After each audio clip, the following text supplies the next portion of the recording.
give me the thumbs up. We're going. We're doing it. Okay, all right. Hi, everyone. Welcome to the June 21st meeting of the Bristol Planning Commission. Bill, don't mess with it.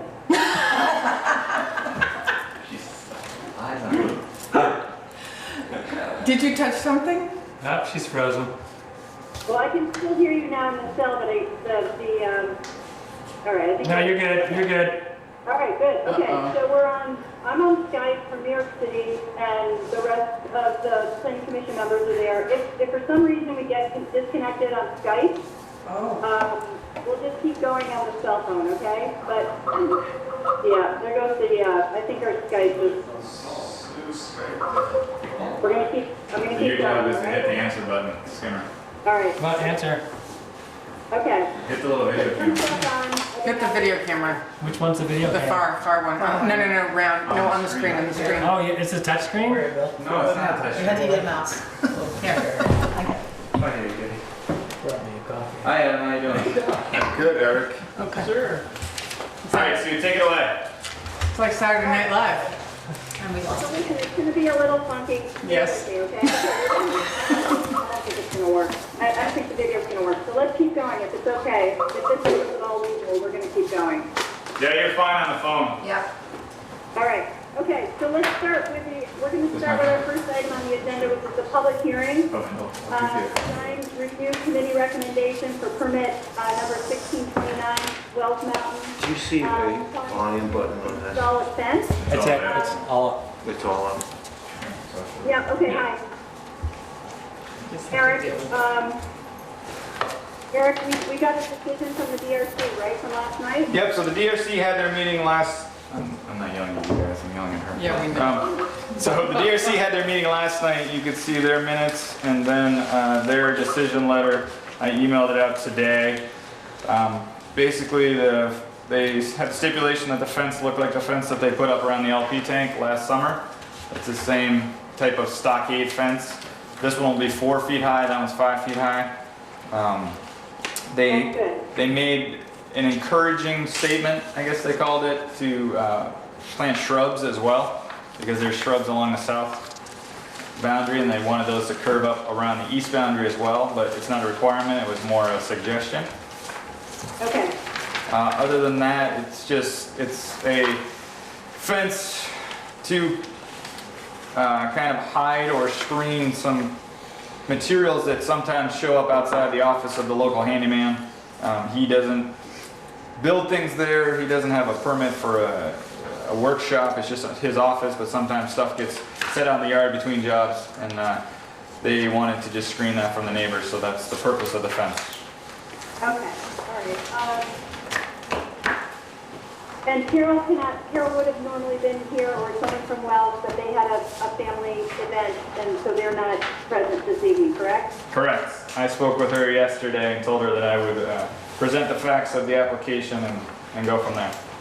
And that's what I did to the DRC last night. Okay, all right. So you guys, everybody in the room has the application, and you have the drawing, and you have the photo. So the photo where they sort of sketched in what the fence would look like is meant to represent their application.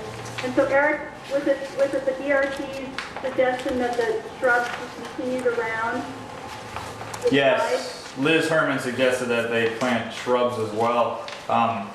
The height restriction in the DRC zone is 4 feet, but given the topography of that street, when you're coming down the street, you're actually going to look over the top of a 4-foot high fence, so they were thinking that you can get more height from shrubs than from fencing.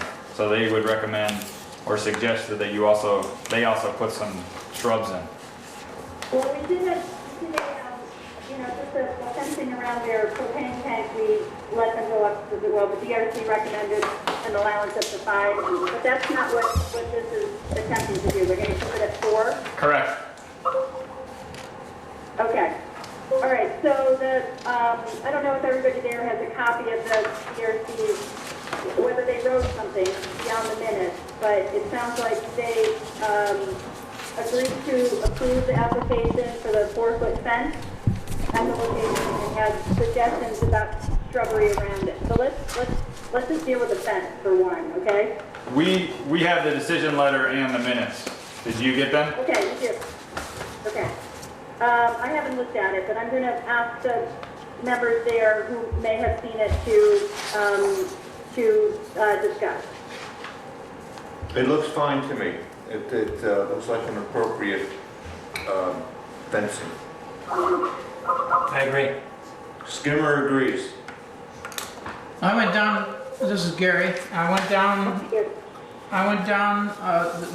the street this morning, and I was glad to hear that the DRC was recommending shrubs if possible, or a green natural landscape.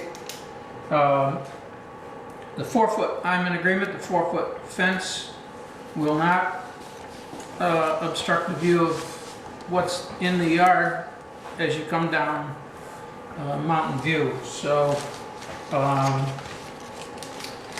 if it's going to remain a 4-foot fence, it's only going to partially serve the purpose desired.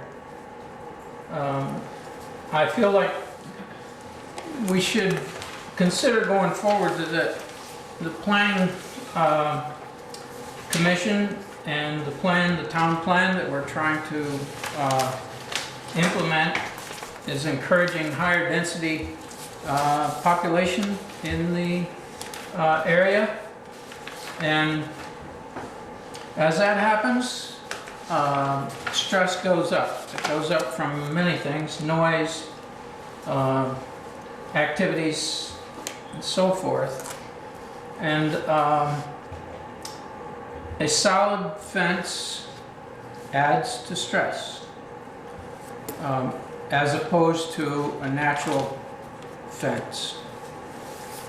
So I would hope, I'm not denying the wooden fence at this point, but I would hope that applicants in the future might consider shrubbery as a hedge. It's much more pleasing to the environment, it's much more pleasing to the people, and it's friendly.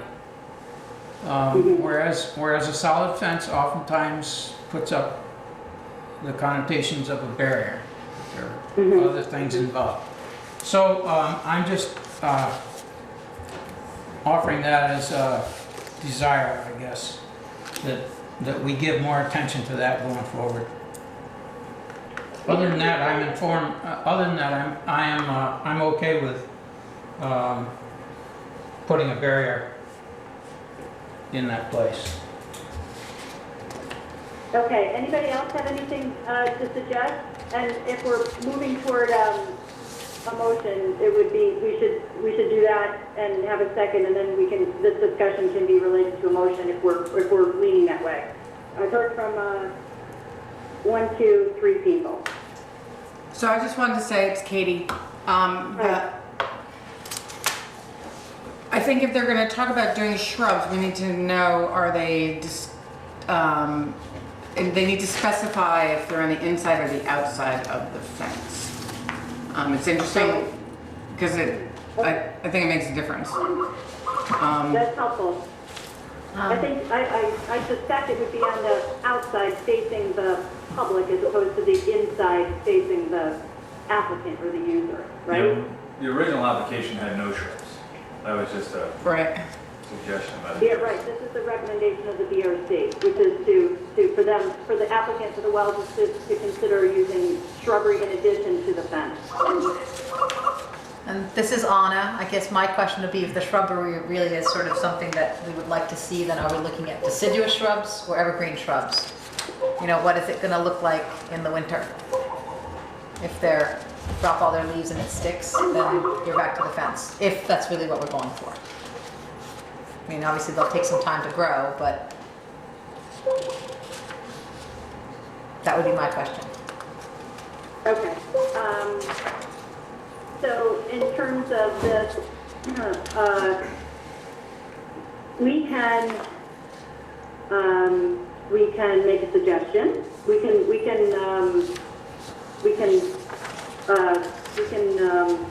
me think about this for a second. We can agree with the suggestion that the DRC has made and go farther to say that it should be on the exterior of the fence and that it should be the kind of shrubbery or greenery or whatever the correct word is that would still do the trick during winter months, right? Is that what you mean? That's what I was saying, yes. Is that, if that's a concern, then. Okay. All right, so what's your pleasure? I'd like to move that we accept the permit as it's been approved by the DRC. Yeah. Second? We have a second. Okay, good. Any further discussion? All right, what I would do is add that, I think, given the input from folks in the room, I'd say that we would accept the DRC's recommendation to approve the fence at 4 feet and with the recommendation that the applicants consider shrubbery around the exterior of the fence and that it be the kind of plant that would, I don't know, what's the correct phrase or term to It's say? evergreen. I actually don't agree with that, but it is evergreen. I can tell you why I don't agree with that. All right, well, maybe I'm not pushing for the No, I know, shrubbery, so like. Well, that would, why don't you finish what you're gonna say? Well, I'm not an expert on this, so I guess I'm looking for some guidance here anyway. Well, I think, I think that if we're having an opaque fence, then why are we having yet another opaque planting? That seems to be overkill. Okay. Um, Okay, that's good. And the idea was the height, and I also actually think that the plants probably should be on the inside, and that's typically, and I mean, I know, I agree with what Gary was saying, but in this case, the fence is right up on the parking lot. If you have a bed, like a landscape bed on the outside, the ownership of it is sort of dubious, and I don't know if it would get taken care of as much in terms of weeds and stuff. It's on the Well, outside. all of the landscaping and the maintenance of that whole property is well that they have leased out to Right. people in property, that they're maintaining the property. Right. I just think it probably would be neater on the inside. I don't know. All right, well, Gary, would it serve the purpose that you're suggesting? I'm No. just trying to find some common ground for you guys. I know. No, because if it's on the inside, the public and the neighbors who are looking at it are still looking at a bare, solid fence, as opposed to a landscaped area. It is only 4 feet high though, which is, it's not very high. It's not gonna be enough. To screen the view. Right. But then if there are shrubs, they'll grow up over it. I don't disagree about the shrubs. Shrubs will go over top of the fence. Right. Yeah. I agree with that. Yeah. I don't feel like a 4-foot stockade fence is imposing as a 6-foot would be. That I think I would agree. Yeah, I would agree with that. Yeah. But Anyways, that's a my opinion. 4-foot fence doesn't serve the purpose either. Well, are the materials that are there that you saw right now, are those the kinds of materials? I can't tell from the photo whether those are permanent things or... No, they're- it's small stuff that'll be laying on the ground. Nothing is allowed to be stored there. So it's purely, he got done a job on Tuesday and dropped something off on the way into the office and pick it up on Wednesday. It's no long-term storage, no high piles of anything. It's supposed to be just minor things for short amounts of time. Right, okay. And maybe some safety, for the materials that are there? I think so. I don't know. That would make sense. Okay, all right, so I'm going to perhaps be less specific in the recommendation of the kind of shrubbery, but I'm going to, we have a motion on the table to approve the application as recommended by the DRC, which includes a suggestion for shrubbery, I'm assuming along the outside of the fence.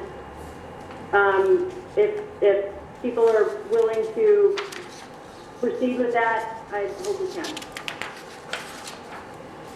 Sounds great. How about, okay, all those in favor, say aye. Aye. Aye. Any opposed? Okay, it passes. Thank you. Phew, one item done. One item done. Oh my God, I'm exhausted. It's the Skype. I can't see you guys, so I don't even think that's gonna work. We're just gonna keep going with the phone, okay? Sounds good. Just remember, we can't see We you. can see you, so be careful. Yeah, Yeah. behave yourself. That's correct. No nose picking. Yeah. But if you want, we can just shut the laptop, Sue. No, I want to be able to watch her and make sure she's. Sometimes we see you, sometimes we don't. The Skype comes and All right, goes. I haven't been able to see you guys at all, so if you can see me, that's fine. I don't mind. I'll just keep going, all right? That's fine with me. I do. Nice thoughts. This is what I'm saying. All right, it just sort of automatically keeps trying and it doesn't, it's not connecting for some, because it's the video that's not really doing so well. Okay, so, let's go on to item number 2, which is the approval of the minutes. And tell me if I'm screaming, because it feels like I am. No. You're fine. Okay, the minutes from June 7th. It's a pleasure.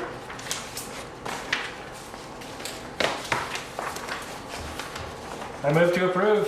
I second. Okay, any discussion on the June 7th minutes? Hearing none, all those in favor say aye. Any opposed? Okay, good. All right, the minutes from June 7th passed. All right, let's move on to administrative matters. And as I will always do, and we'll point out to you our updated timeline. You know, it feels like we're proceeding. I know that I'm asking a lot of groups to do 2 meetings a month. If we can keep on that pace, we might be able to get through this. But it's, you know, it's still to be seen. So after every meeting, I kind of go back and record what we did accomplish, and if there's something coming up that I know, I put it into an upcoming meeting, like tonight, and then we'll just keep going. So I just wanted to make a note of the updated timeline, so it's officially referenced at the meeting. Anybody have any questions about that? I have a question. You have July 5th listed here, but no agenda. Yep. Yes. Is that a meeting or not? Yes, it's a meeting. Just checking. It depends on what happens tonight. Okay. Okay. I mean, I'm hoping to have a meeting, but let me take the temperature, of course, and see how we're doing. Okay, ad hoc committee. I think at the last meeting, we created an ad hoc committee after we received some input on potential noise regulations. And Bill Brown and Chris Hurley offered to serve in that way. I know Chris has been really busy and will be through June. I think that we will not officially include John Elder because he wants to sort of continue to offer input as a non-PC member. In the meantime, Bill offered to follow up on some of the suggestions that we heard from the last meeting. And I don't know if you want to say a few words, Bill, or not, but if we have a minute or two to do that, just to let people know that you're thinking about it. There be very few words. Okay. I tried to get in touch with Les Bloomberg. I can't remember his last name. I left several messages. He hasn't gotten back to me. I spent a couple of hours reading through the noise regulations for various cities that he has up on his website. They are incredibly complicated. They look like they are almost impossible to monitor unless you have a lot of equipment. Okay, So my thinking right now, which is very early, is that we have to have a very simplified, very carefully written piece that does not get into the extraordinary complications like you would get in Minneapolis, Minnesota, which was one of the extremely boring things that I read. So I am continuing, and I hope to meet with this guy.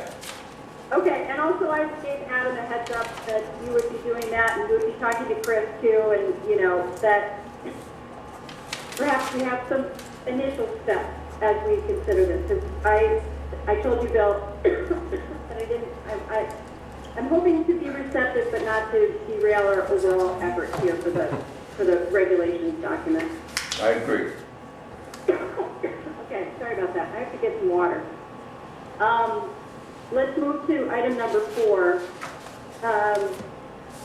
which is our informal informational presentation by Bill Heffernan, who is applying for a planned residential development and would like some time to describe what he's thinking about. So I can't see you guys, and I can't see what Bill might have, but maybe if Bill's there, he can move to the table. So just the one caveat, this is the piece of land, there's 2 buildings on it. The one in the north side is a permitted structure. So he came to me 3 weeks ago and asked for the permit for the one structure with the idea that he eventually wanted 2, but he wanted to get this one in, so I permitted the single structure. So that one is basically permitted and now we're talking about adding this one, which kicks it over to the PRD. So that one is permitted? Yes, Okay. the single structure. Okay.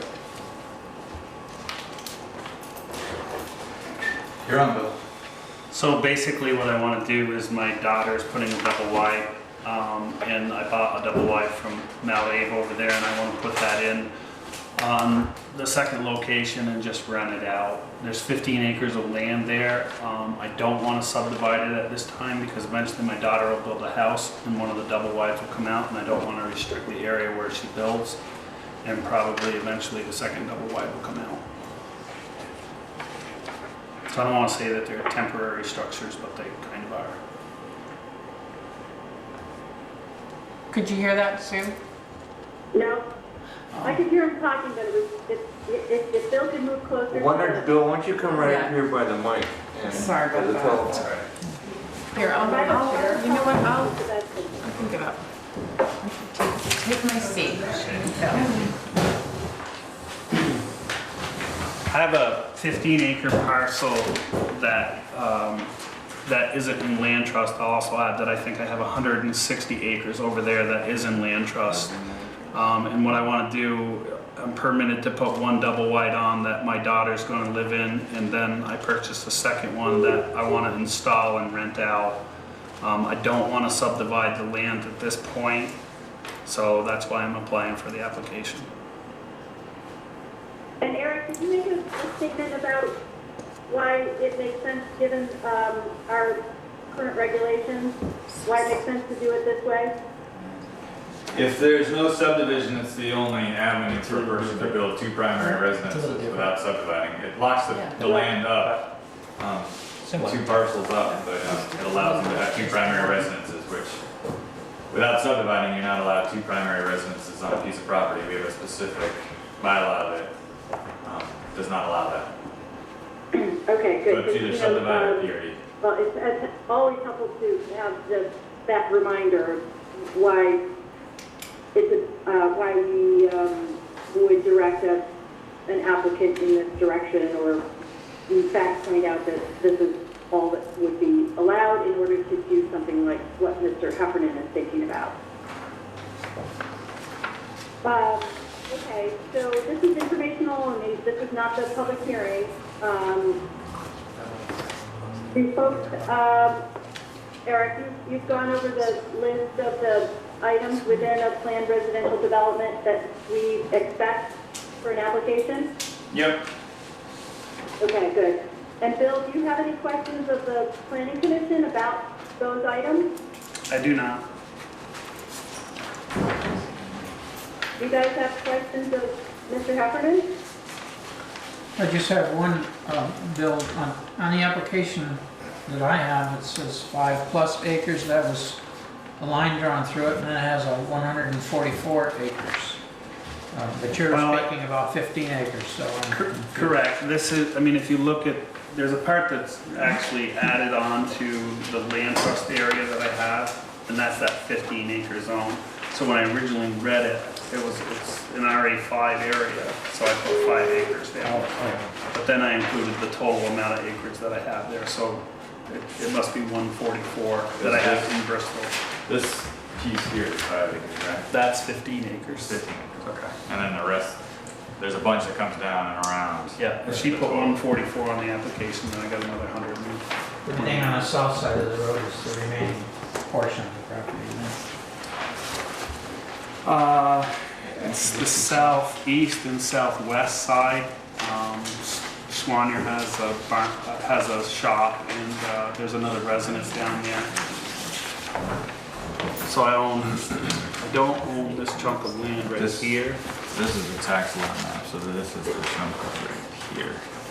Can we, Corresponds. is this the current, I mean, this is different from, Yep, this is the updated one he just is bringing. okay, so this is, so everyone should really see this, I think. Yep. So that We was- put this in the middle? Yeah. So this is the bigger piece. Oh, sorry. Right, you own all of this? Yeah. So if you're on Plank Road, this is Schwanier Road coming in to the old Schwanier farm. This is the barn is here, there's a sugar house here. This is the piece, the 15 acres that's not in current use. And then this is his actual piece. Where this is a Schwanier farm and that's a residence of someone, a private residence. So why wouldn't you want to subdivide? Because I don't want to. I don't want to restrict the area that I put houses in the future. Or wouldn't you just do a property line adjustment if you had to move things I around? don't want to do that at this point. Eric, what is the actual rule here again about 2 primary residences? You can't have 2 primary residences on a single lot. I forget the number, but basically, there's a section that says you can't have 2 primary residences. Like you can't build 2 houses on your lot and keep it. You can either have a house and an in-law apartment, but you can't have 2 houses. So you either have to subdivide it and break the chunk out, or a PRD is a version of a subdivision. So what is the process that we have to follow in order to make this happen? Section 528, the PRD, PRD process. Full residential development. Okay. Application There's a whole process. set of rules about All right. what you guys are supposed to look at, what he's supposed to provide. Okay, Um, all right, I got it. I mean, basically a PRD is to allow you to break up a piece of land, to move the houses around. Still, you can't go over the density of the land. But you can move the houses around and make smaller lots, and then we'll have one lot encompass the rest of it, but they're tied together. So in the future, you can't. And in some cases, there's property lines, like the Purrington project, where people actually had property, a certain amount of property. Right, It so was just but it was the density, so the property lines they weren't as significant, they were only significant to the property owners. So for instance, is a good example. It's a 25 acre lot in a 5 acre zone, so you could have 5 lots. But probably 10 of it was over a cliff. So they took the 5 houses and they pushed them all up front and made them on probably 2 acre lots. And then that last house has the remaining 10. So there's one lot that's bigger, but that lot, even though it's a 5 acre lot and it has 15 acres, it can't subdivide later. These 4 other houses are using that piece. And it's the same with the Marcells down on, Right. they use, 116. the houses down front use the acreage in the back, so it becomes kind of a complex, and it can't be broken up later. And so it's interesting because the purpose of you doing this, you just want to have 2 houses on that lot. Correct.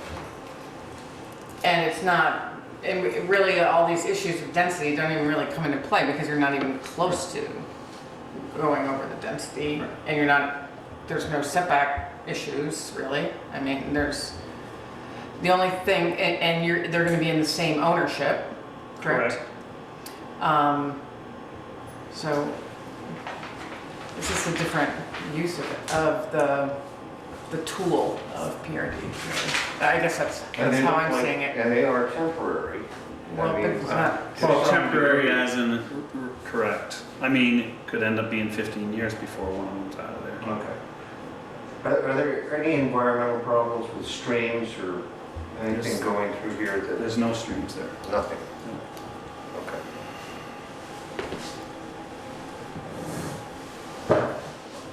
You own the barn? I do.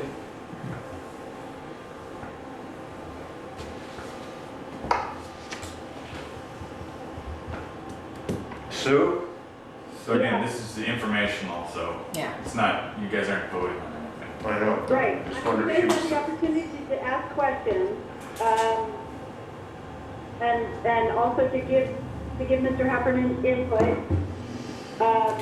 This is a different type of application than we've been looking at for the others, which perhaps included more residences. You know, just the examples that Eric gave us, and why those other examples were working from a PRD point of view. And I think Katie's question was related to, the fact that people use the PRD in order to have either a density, a bonus, right, or a more creative placement of the residences within the land that's being considered.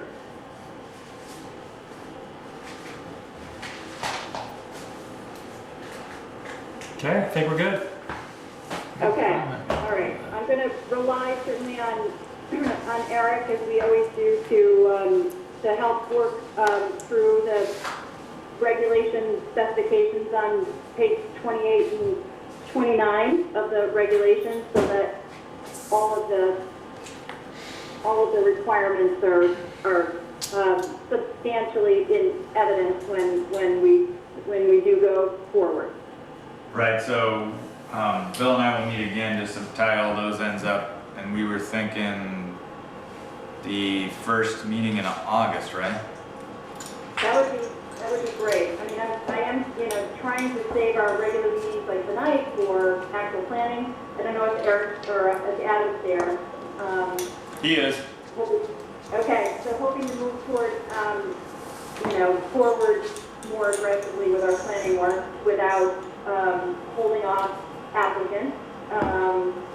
But if we could try to make some tracks with our regulations work, and if we could, sort of push the PRD application actual hearing out to August, that would be really helpful to us.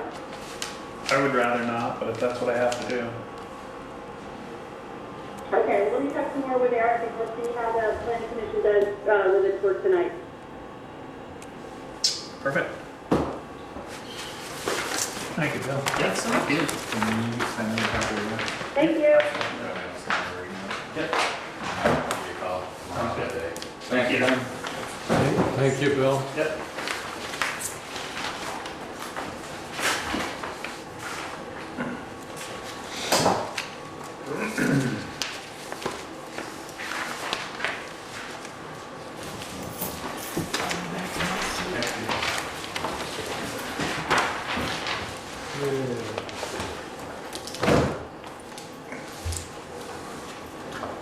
So I can't see you guys, what's going on?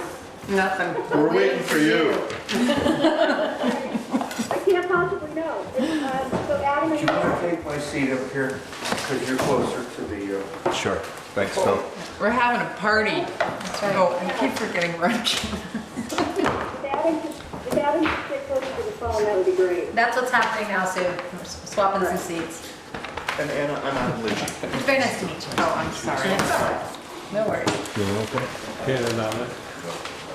Okay, so let's see. We are going to look at portions of Section 3, Section 4, and new Section 5 of your zoning regs. What I've done is I've tried to incorporate, you all gave me comments a couple of meetings ago.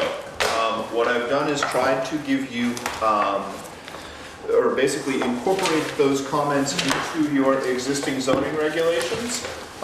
So before this meeting, I sent out basically what I call a shortened version. I only pulled the portions of the zoning regs we're working from. Does anybody need copies?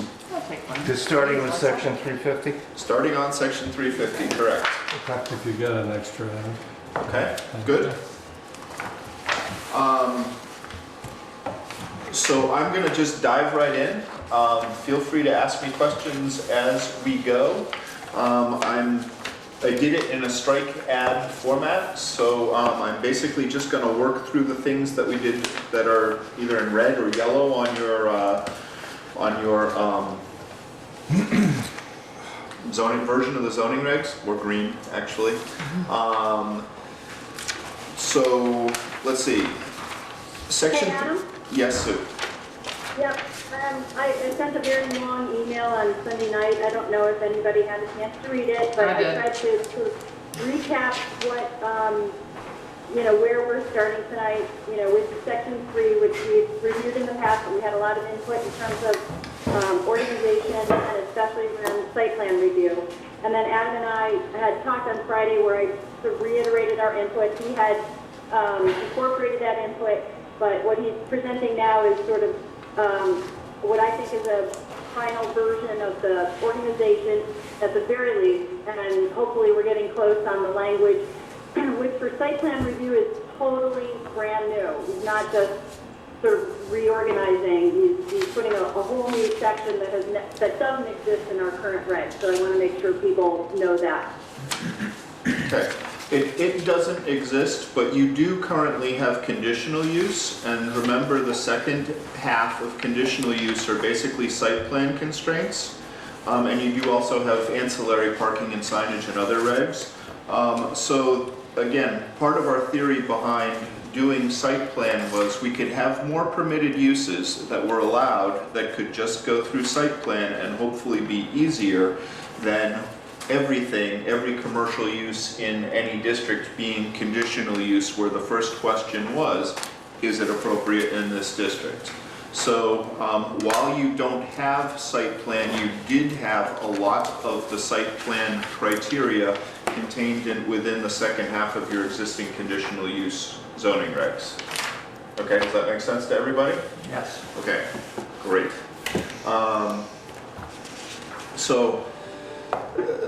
You can see I took a couple on page 1. I took a couple of things to make it easier to identify just informational requirements for the application. Can we comment on these as you go through? Sure. Because section 353 seems to be redundant, because you're saying in that paragraph what the zoning board requires, and then you have a list of what they require. Yeah. So my suggestion would be to shorten that first paragraph, and in order to be in compliance with these regulations, or something like that, the zoning board requires the following information: 1, 2, 3, 4, whatever.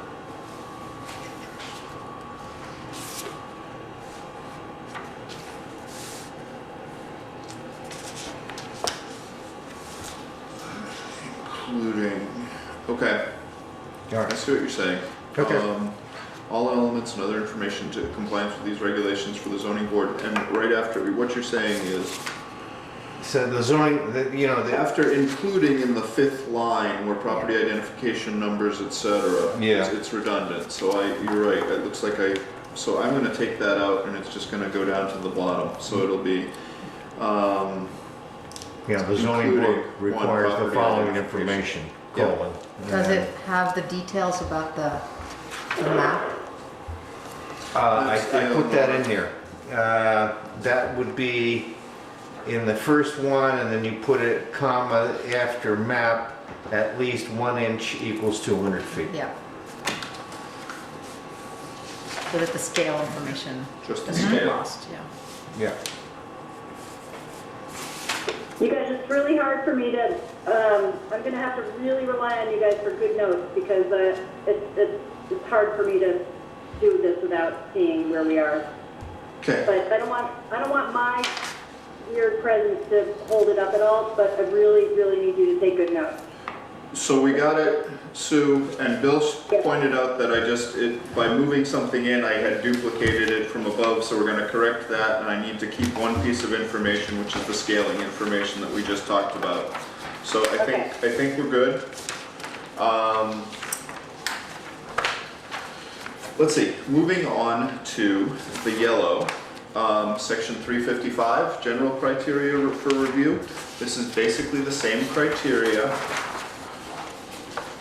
What the hell? Hold on. Oh, this is conditional use. So I haven't changed anything here in the conditional use. So it's the same criteria as you currently have in your conditional use criteria. So that did not change. The specific criteria for review in section 356, I moved this from 395. Katie and Sue had both commented that basically we should have the second portion, again with a conditional use, is it appropriate? And those are the general questions. And if it's appropriate, then you want to control certain things related to site plan, and those are the specific criteria for review. So I took the green language, it's in green on my copy, from section 395, put it into basically section 356 here. So all the information is in the conditional use section, and the site plan section refers back to it. Katie and Skimmer, do you remember talking about this the night that we met with Yes. the three of us? Okay, good. Absolutely. Yes, I do have a question though.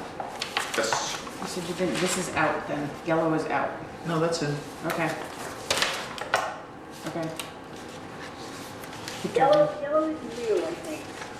I'm looking at a version where I sort of accepted the changes, and so all I see is the new info rather than the strikeouts, which helps me read it a little bit better. But I'm glad Adam's version has all the mush in there. This So is outer end then, down here. specific criteria, that is in. So building design specifically. So if we go to section 356, specific criteria for review, the last time I was here, you all had some specific concerns about whether or not you wanted to include criteria on building design, so number 5, under section 356, within your site plan criteria. And we were worried that an earlier version may have gone a little far, and so we asked Adam to dial it back a bit. Okay, so what I would propose to do, to dial it back a little bit, would be to remove section A. Okay. And it would be to change section B so that section B stated new construction should be compatible in design, scale, mass, and height.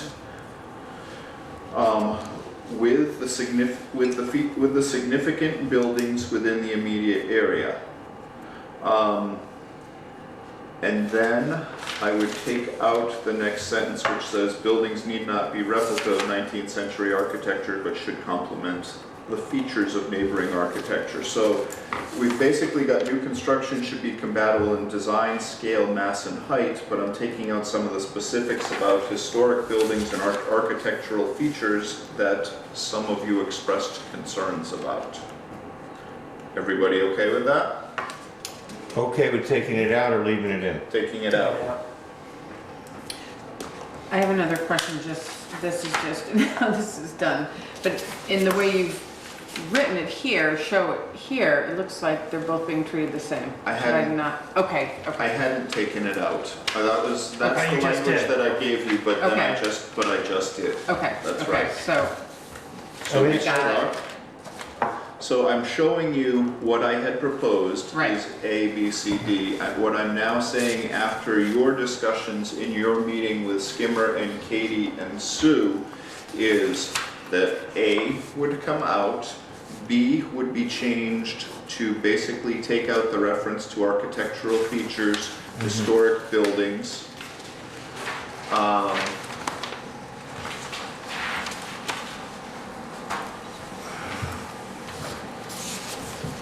So I just have a question about that. Yes,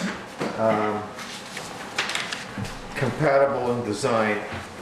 It seems to me that we have enough power that if somebody comes in with a Frank Lloyd Wright design next to, frankly, next to a 19th century building, we could buy these regs. Say, wait a minute, we want to rethink this.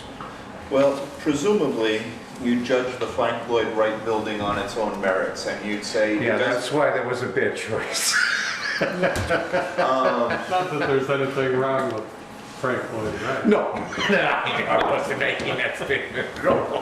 So one of the reasons that Skimmer and Katie and Sue, when they met last month, or wanted me to take out the reference to the historical architectural features was because of their concern that if we had a Frank Lloyd Wright building come in, presumably well done, thoughtful, etc., but it wasn't what you think of as typical 19th century New England village architecture, that's something that you could allow.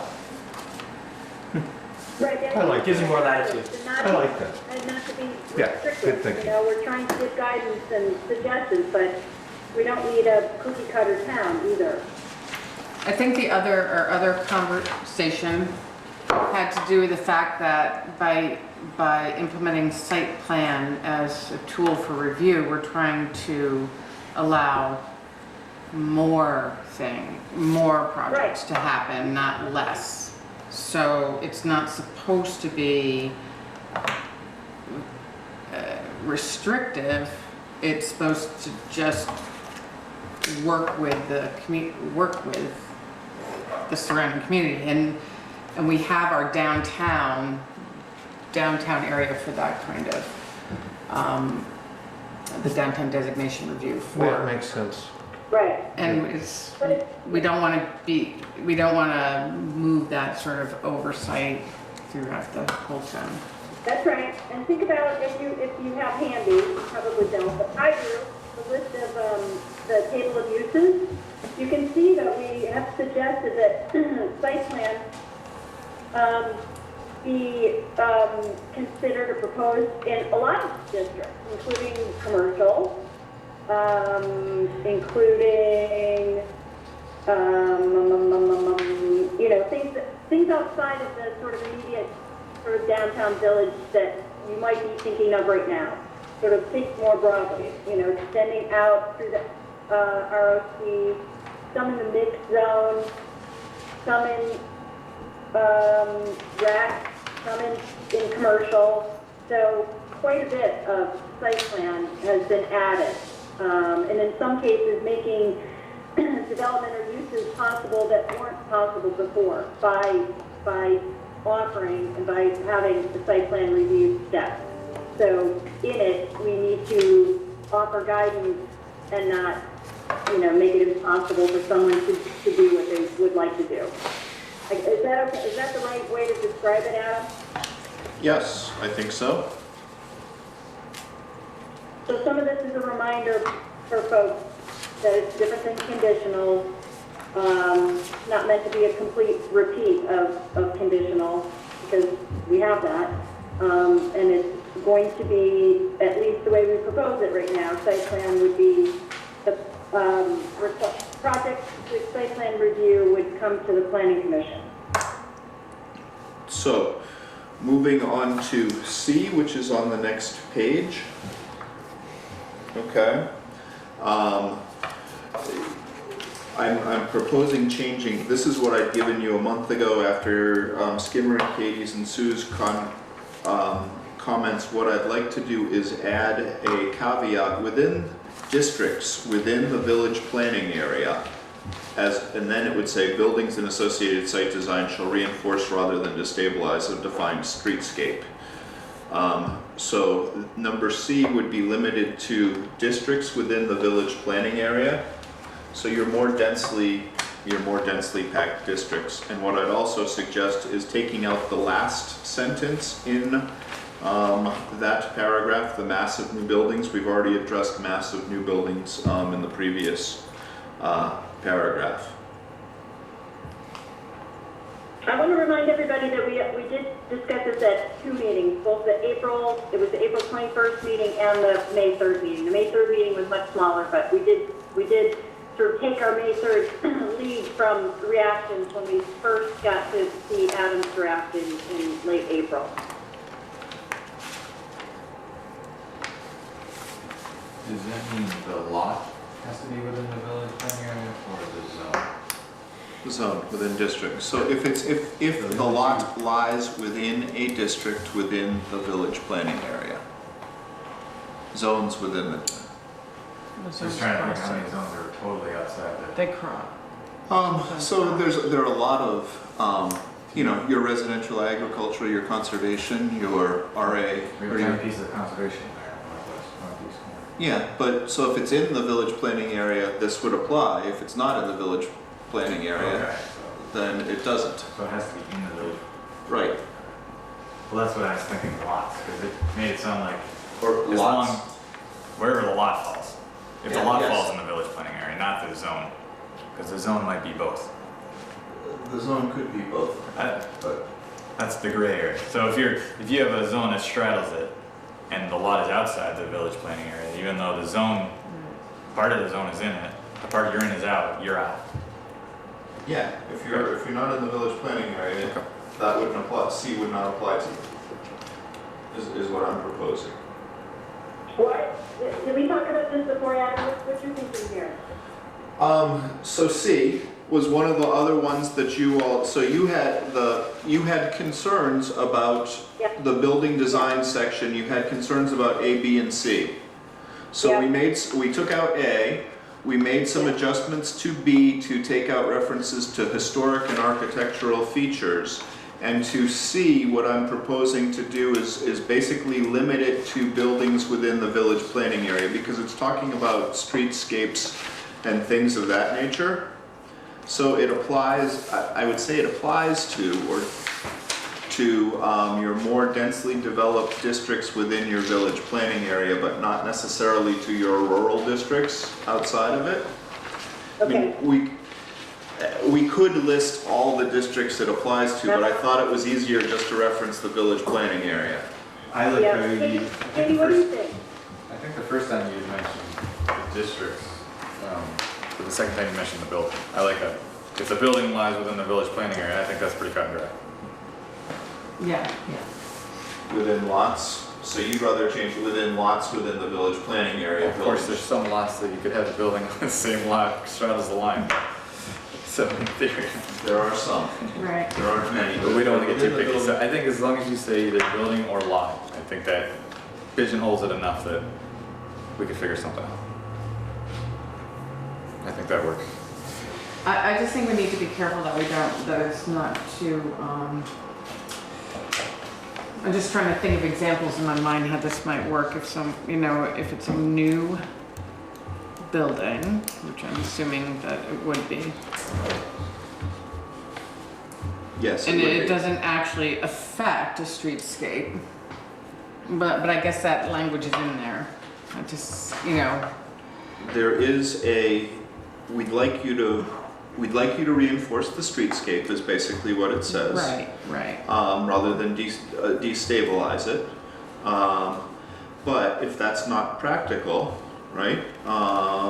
Where the placement of the building along the front setback is not practical due to pre-existing conditions, there's other stuff there, there's a hill or whatever. Too narrow. Or too narrow.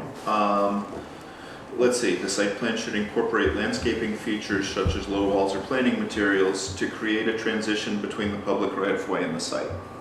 So, so it tries to address, I think, that, Katie, but if you, well, Yeah, no, I'm just thinking that, I think it's okay if someone wants to have their house set back further, if they can. It doesn't mean they can't, that's not gonna ruin a streetscape. I agree. And I just wanna make sure that we don't. I agree too. Um, Seems to me we're expressing a bias against large front yards. So you, both of you do not like by being located as close to the road as practical in the first sentence. Yeah. I think you can I have think some that- wonderful village houses that have very deep front yards. It's, Okay, I don't think it's necessary, really. okay. Good. I appreciate your input. I didn't mean to interrupt you, Bill. Did I interrupt you? Lay it out. No, you did fine. People usually say they appreciate your input when they're gonna do something different. That's not her, though. That's not Sue. Just pulling your leg. That's not Sue. Bill, hi. I am virtually there. Yes, you are. Can you see me? Because I can't see you guys. No. No, you're not connected No. right now. We gave up on that. I We think. see your lovely, I have a very nice your picture of you. LinkedIn portrait. All right. So I think Bill has some other comments about paragraph C. Okay. Well, just because I was underlined doesn't mean I have comments. I was trying to get it in my mind.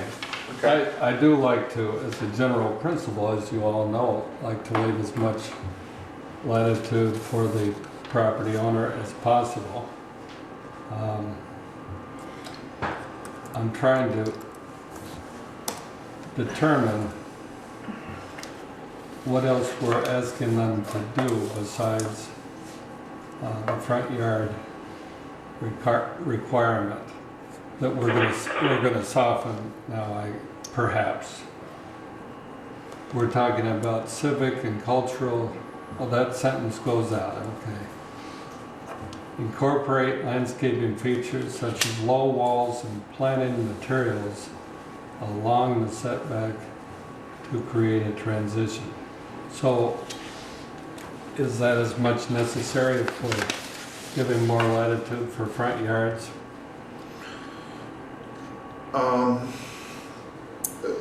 So the point or the purpose of this was to buildings and associated site design shall reinforce rather than destabilize a defined streetscape. And then both you and Katie suggested taking out by being located as close to the road as practical, which makes sense. I did not take out with buildings oriented to the front upon the road.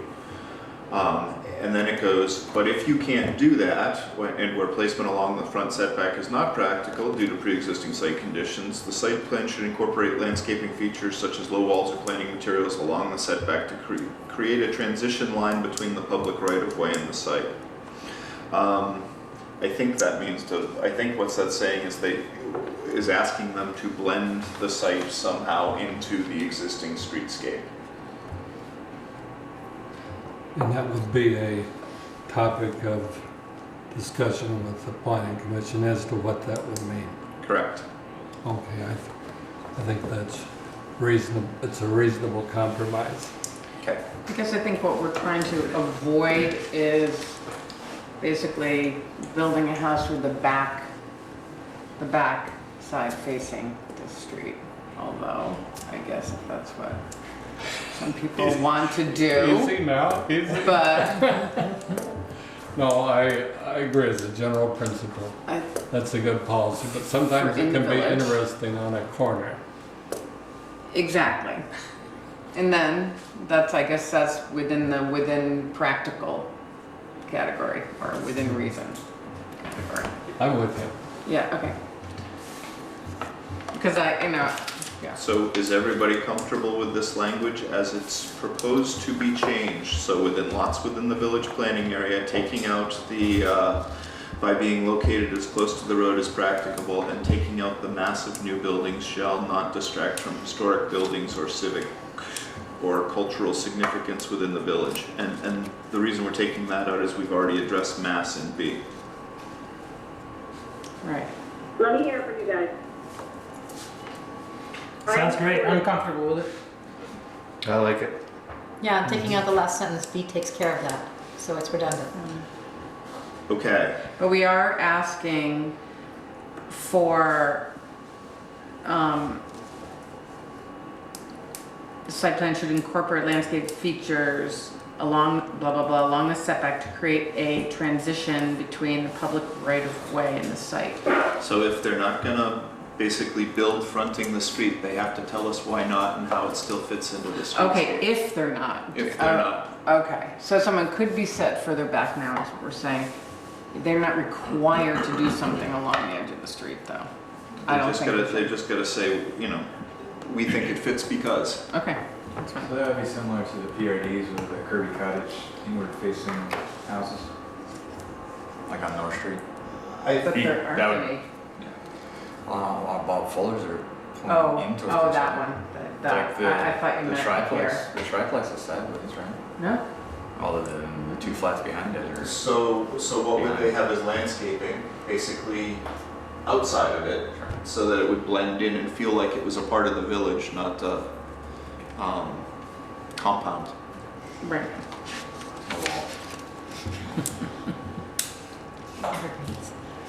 Okay, I'm gonna move you to number 10, which is new. You didn't have anything discussing hours of operation.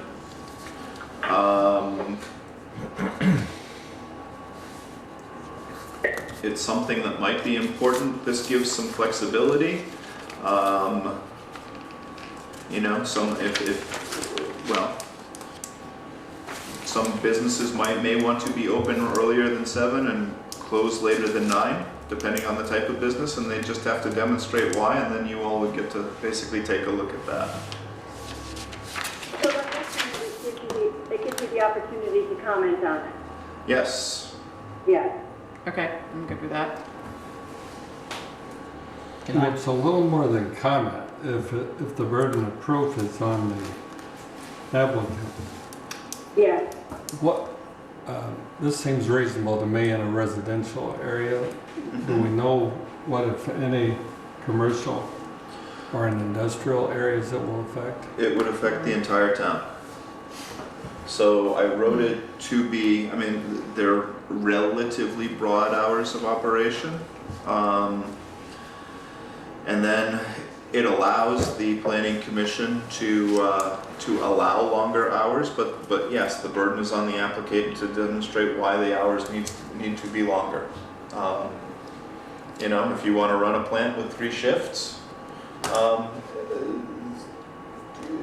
you should probably think about some of the off-site impacts of that. You know, I imagine the planning commission will say, yes, it's in our industrial area or commercial industrial area, and you might treat that differently than if it were in the residential area, but I mean, it does give you some discretion.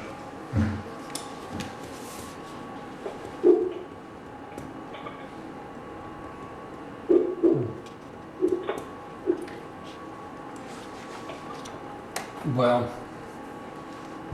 just thinking about this, Adam, it seems to me a lot of our entrepreneurs and other businesses, large and small, for their own reasons may operate earlier than 6 o'clock, quite commonly. I doubt much later than 9, but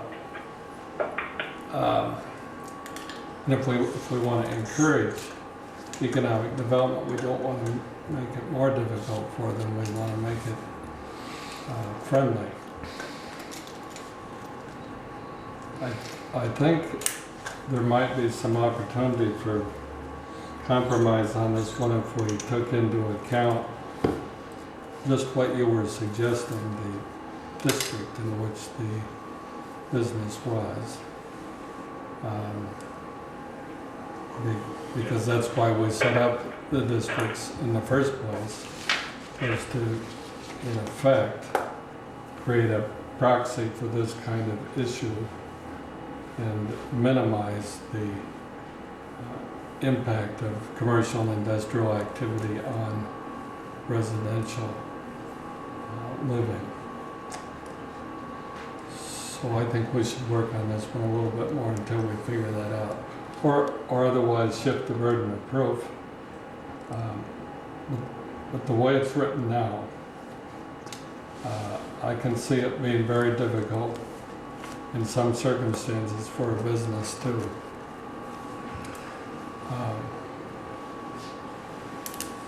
defend itself for opening earlier than 7 o'clock in the morning. Is there a way to write this without stipulating the hours? And somehow getting the idea that the hours of operation will not conflict with the living of people close by. I don't exactly know how to put it, but Or maybe the hours have to refer to the zone, as you were saying, to the planning zone. Although we don't have that specifically for each zone, but if we do have purely residential zones that allow for certain kinds of businesses. Well, I mean, in your village area, to a large extent, we're trying to kind of create a mixed area. Yeah. So, Right. Yeah, a site plan within, say, the residential office commercial, right? And it includes retail store, okay, I don't think we're really talking about that, but it does include vehicle station, vehicle service station, repair shop, artist, craft person, studio, farm product sales. okay, Sue, can I ask for a subcommittee on this one of a couple of people to bring something back? Because we could spend all night on here with all of us here. Okay, So I think Bill has some good ideas about ways we could compromise here. I mean, I think, do we agree that at least we want to have hours of operation as an element within site plan? I do. I don't have off the top of my head a ready compromise to the 7 a.m. to 9 p.m. question, but I bet we can come to something pretty quickly. Bill, what do you think?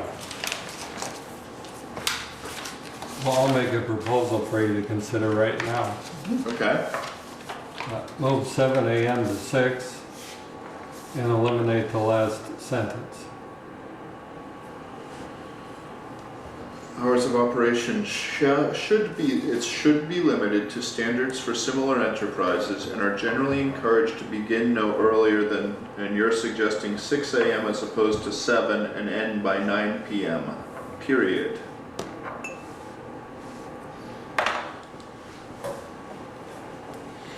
How do you all feel about that? Do you, Well, it's just encouraged, Yeah, that was you gonna know, be so my- it's like, I mean, this whole conversation, it's like, it's not a huge burden, I don't think, if you're a service station or a farm or whatever, it's not, it's like, this is when we start at 5:30 and that's just the way it always has been. I don't think it's a large burden, but if it needs to be 6, I'm fine with that, and it's just encouraged.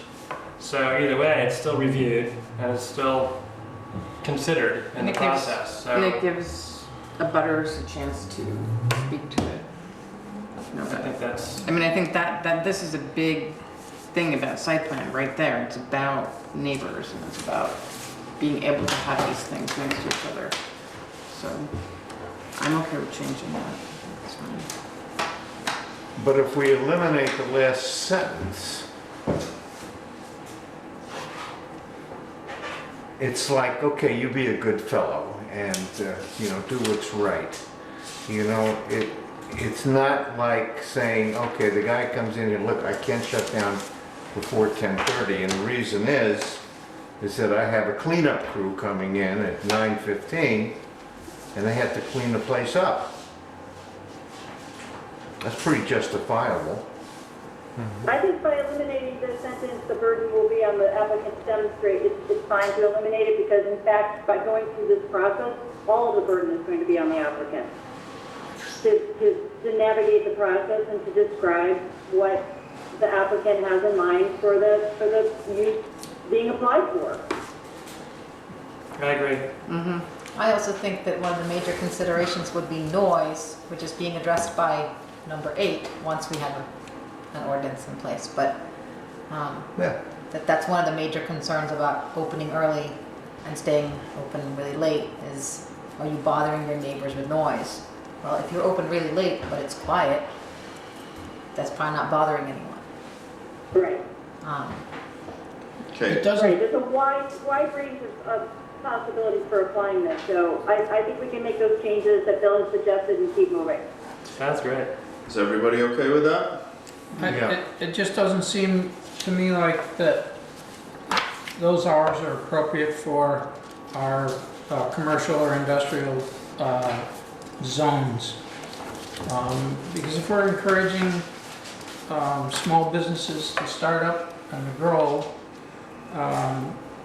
then they may run one shift for a while, for 2-3 years, and then all of a sudden they need to make a decision. Do we need more space, or do we just add more people and make double utilization of the equipment and investment we already have?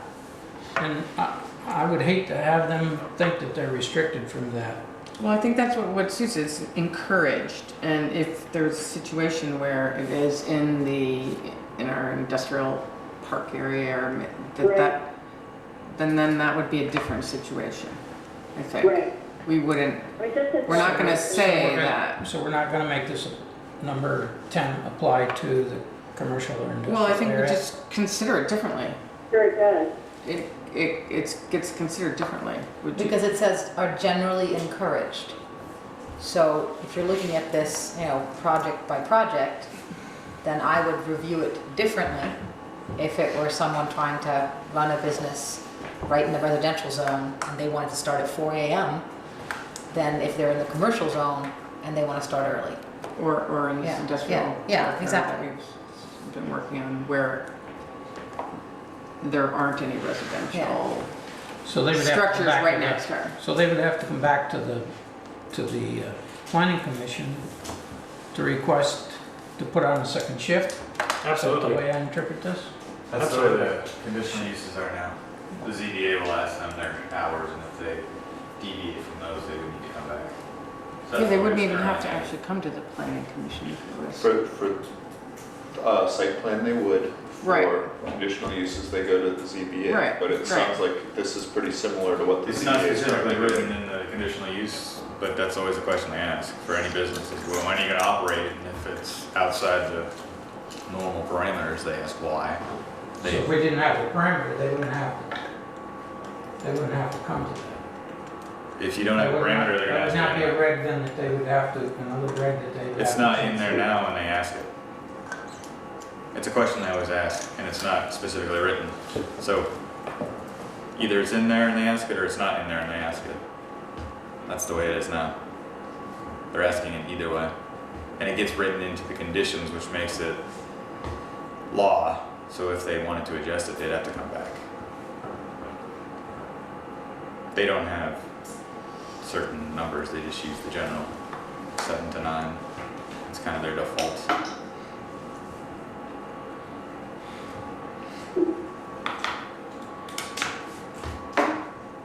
And I don't think we're setting anything up where if we have a great startup business that wants to go in our hopefully our new industrial park area, we're not gonna keep that business from having 3 shifts. I mean, I think that's not the intent of this. That's not my point. My point is, I don't feel like, as a business owner, that once I have the business established, that I should be restricted to these hours and have to go take time from my busy schedule to go place an application to extend my hours or to change my hours. If I'm in a zone, if I was in the village with that business, that's a different thing, where I've got houses around me and so forth. But if we're in a commercial zone, I think that's too restrictive. I mean, I just feel it's too restrictive.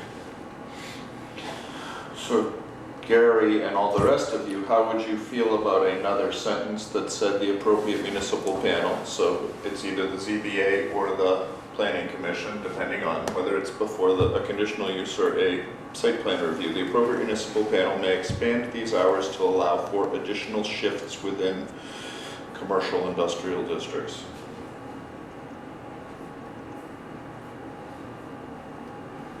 That's an improvement. I could live with that. That sounds fine to me, too. I mean, I think the point is we're trying to insert hours of operation as a matter of consideration. And finding the best way to do it that isn't onerous, but that does the job is the best thing we can do. Everybody okay with that? Yep. Everybody ready to move on? Yep. Yep. Okay.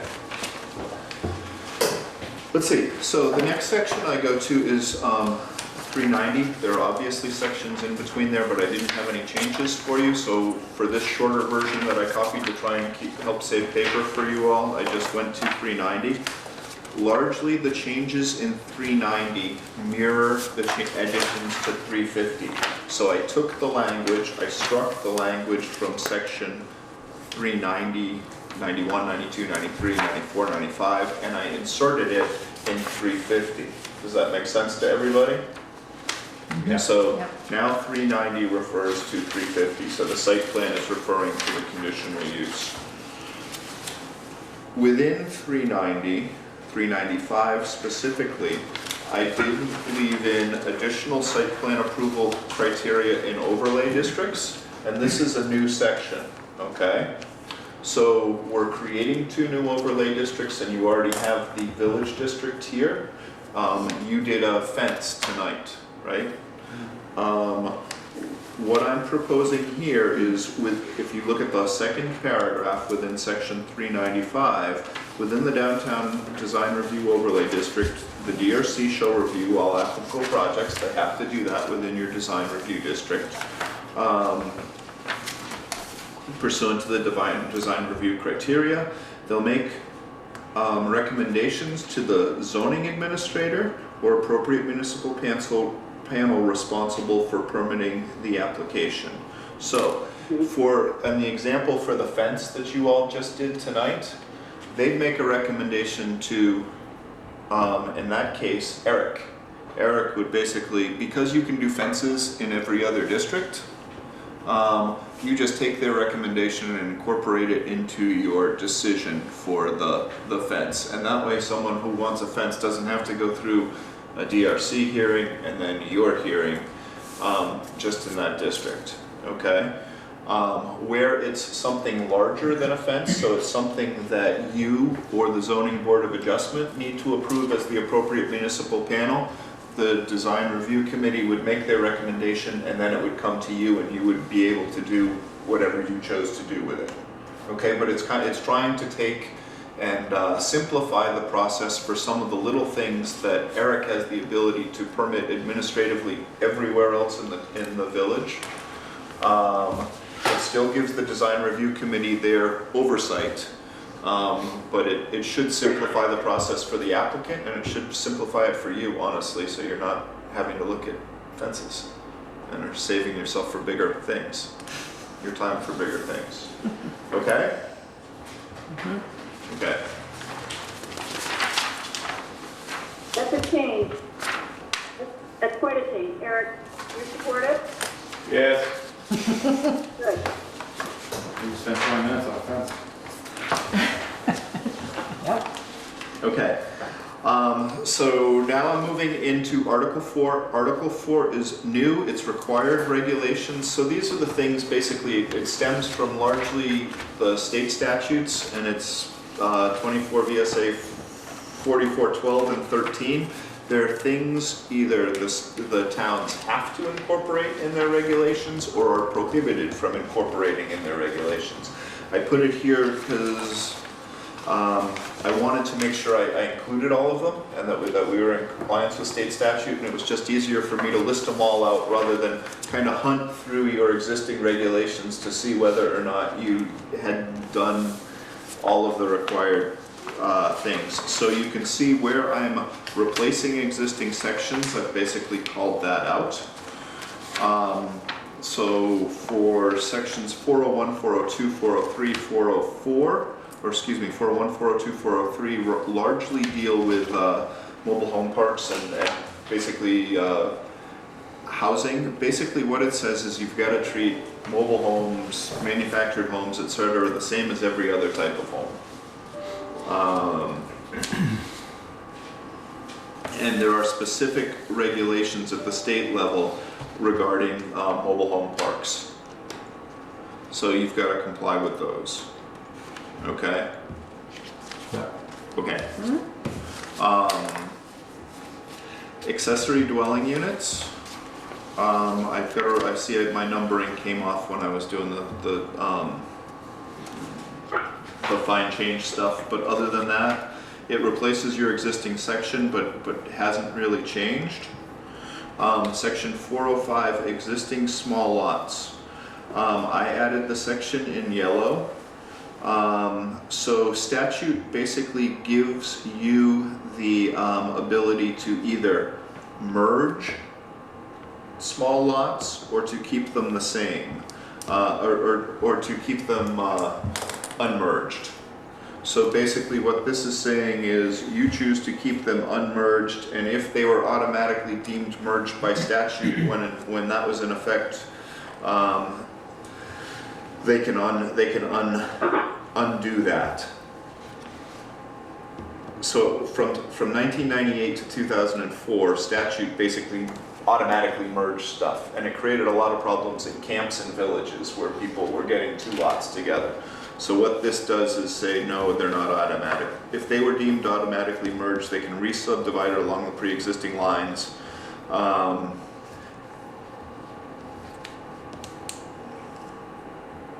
If they come before you and you say, yeah, okay, they were separate, they got automatically merged, we're gonna basically rectify this and put them back in place even though they're small lots. Make sense? Yes. Okay. What kind of I mean, if someone comes in with that situation, what kind of information do they need? I mean, I guess you have to have the tax maps from way back. I mean, you have to like show that. I think they have to demonstrate that, you know, the lots were automatically merged. It's largely a title problem more than it is right. So they wouldn't show up as merged in your records necessarily. The statute. So maybe I guess what I'm saying is we should say something in here, maybe that says the proper documentation is required for this, whatever that is. Applying the procedures and criteria necessary to conditional use, applicants shall demonstrate that they had pre-existing small lot, separate, legally created separate small lots that were automatically merged by statute. Is that what you want me to say? They will need to demonstrate that they fell into the automatic merger position. I guess so. Okay. It just seems like it could be very confusing if we didn't have. So applicants shall demonstrate I don't know. Reasonable evidence. Anyone else have a thought about that? that. I mean, it seems like.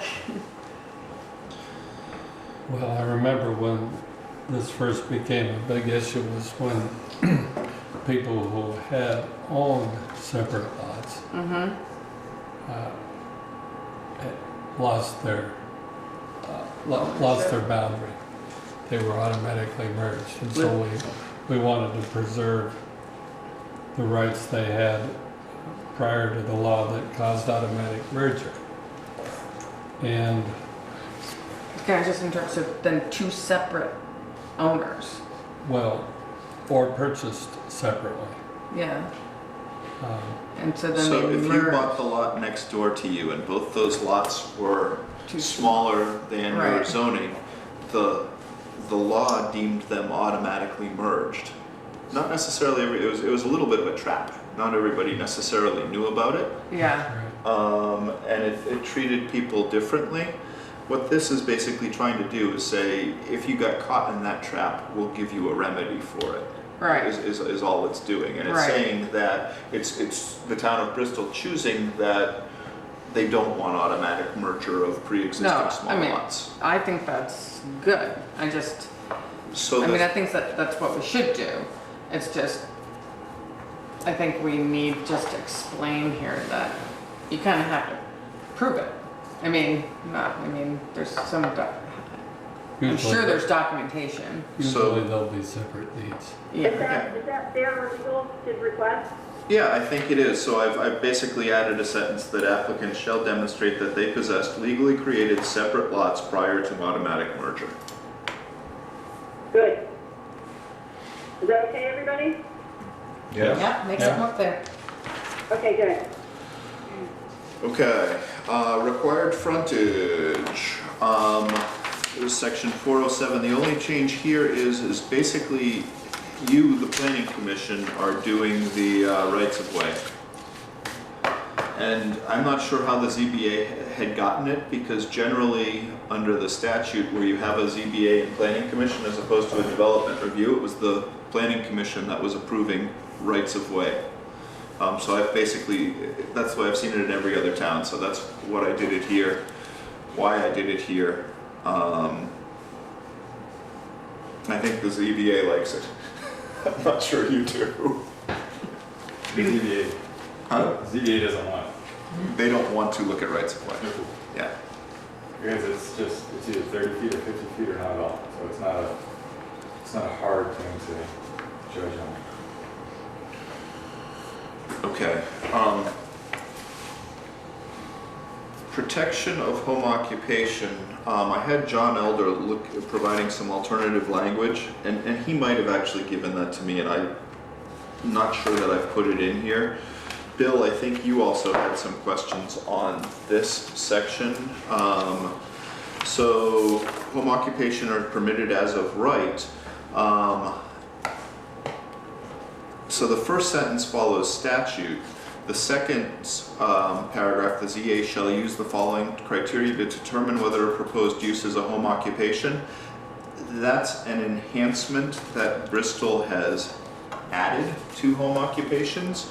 And we also have home-based businesses right before it. So you Bristol, chose to limit your definition of what constitutes a home occupation, but expand what you would allow within a home as a home-based business. So it's kind of a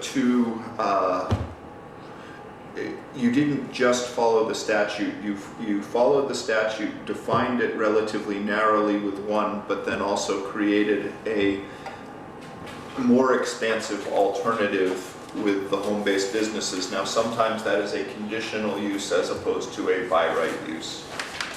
Whereas the home occupation will be a by right use in all districts that allow single-family uses. Did that make sense? Okay, so Bill, you wanna tell me what your concerns were about it? Or tell the group and let them decide? We'll have to remember them first, Adam.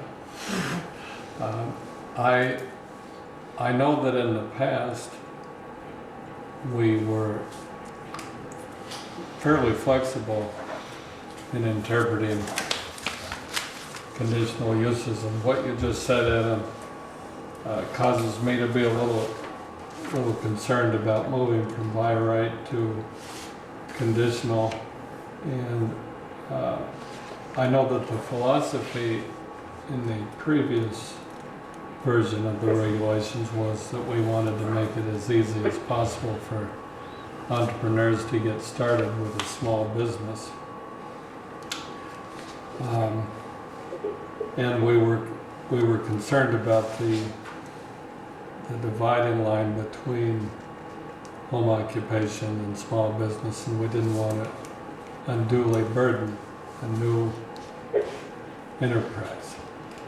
Those were the basic issues.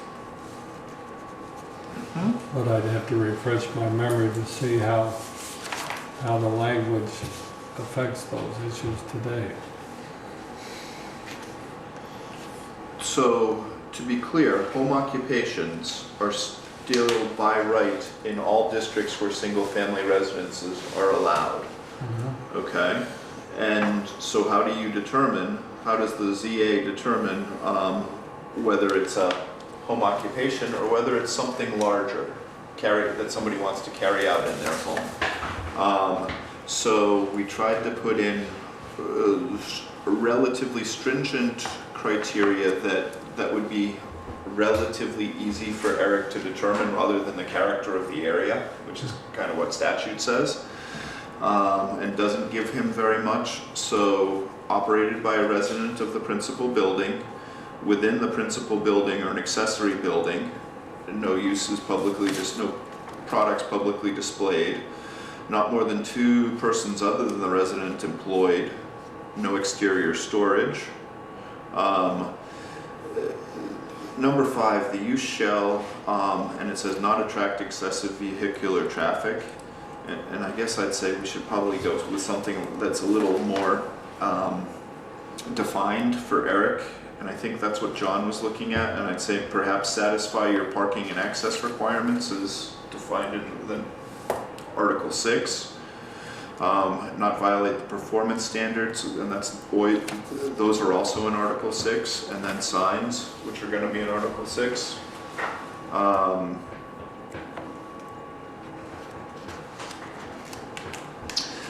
So I actually think it says, yes, you get a home occupation if you meet these. If you don't do that, you may still be able to do a home-based business, but we're going to give it a little more scrutiny. And I think that was the Planning Commission's point was, yes, we want to comply with the statute, but it's a statutory floor. We actually want to expand it and allow for a little more opportunity, but if we do that, we might take a bigger look at it.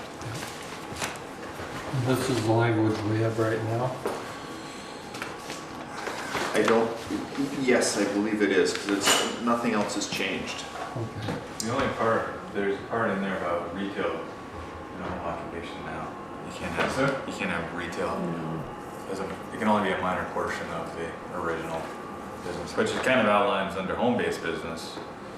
It's a portion, but secondary to the primary function.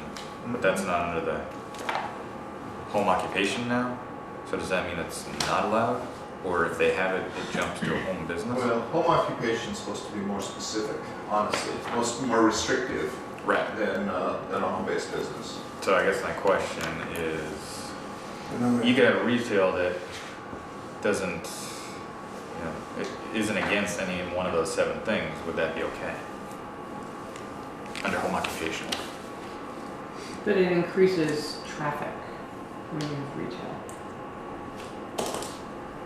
I suppose it depends on if it's online retail or actual customers coming to your business. That's true. And I don't know if anybody objects to online retail, because it's somebody there with a computer in their home. They can satisfy Everyone's probably everything doing else. it And anyways. then they go to the post office, Yeah. I'm sure it's happening. And I'm fine with it. I know that just comes up under home occupations now. People will try to sell something. We tend to say that you have to sell on at craft fairs or somewhere off.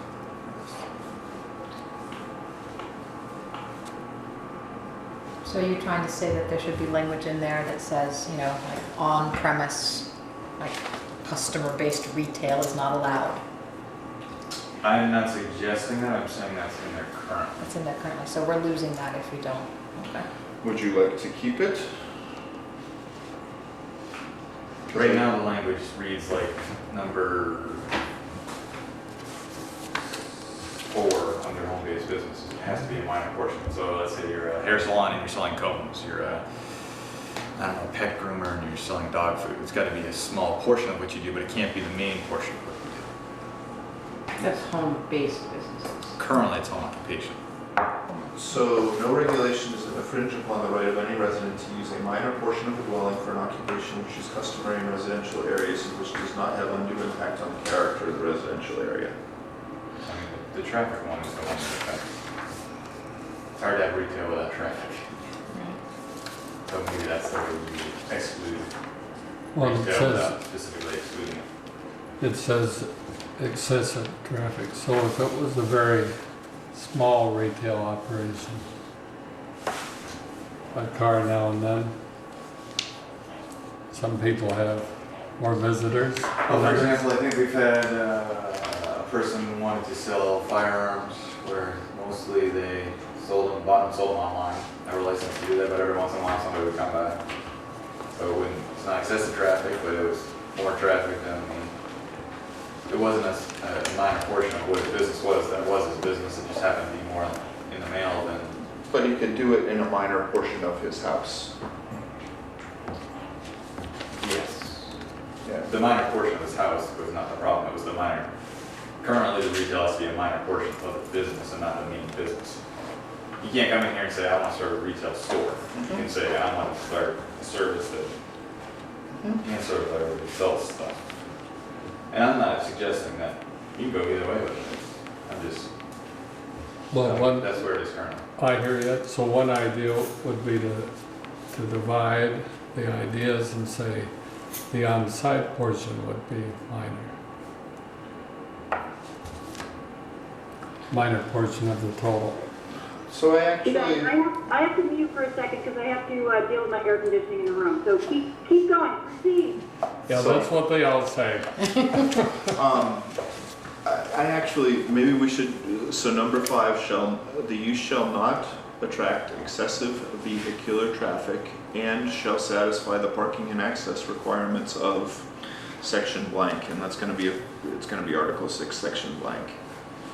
And if we add that, it gives you a little bit to, if they can't satisfy their parking requirements, then they certainly have excess vehicles, but it gives you a way to kind of it gives you more teeth as far as what excessive vehicle traffic is, but allows some flexibility around what they're doing.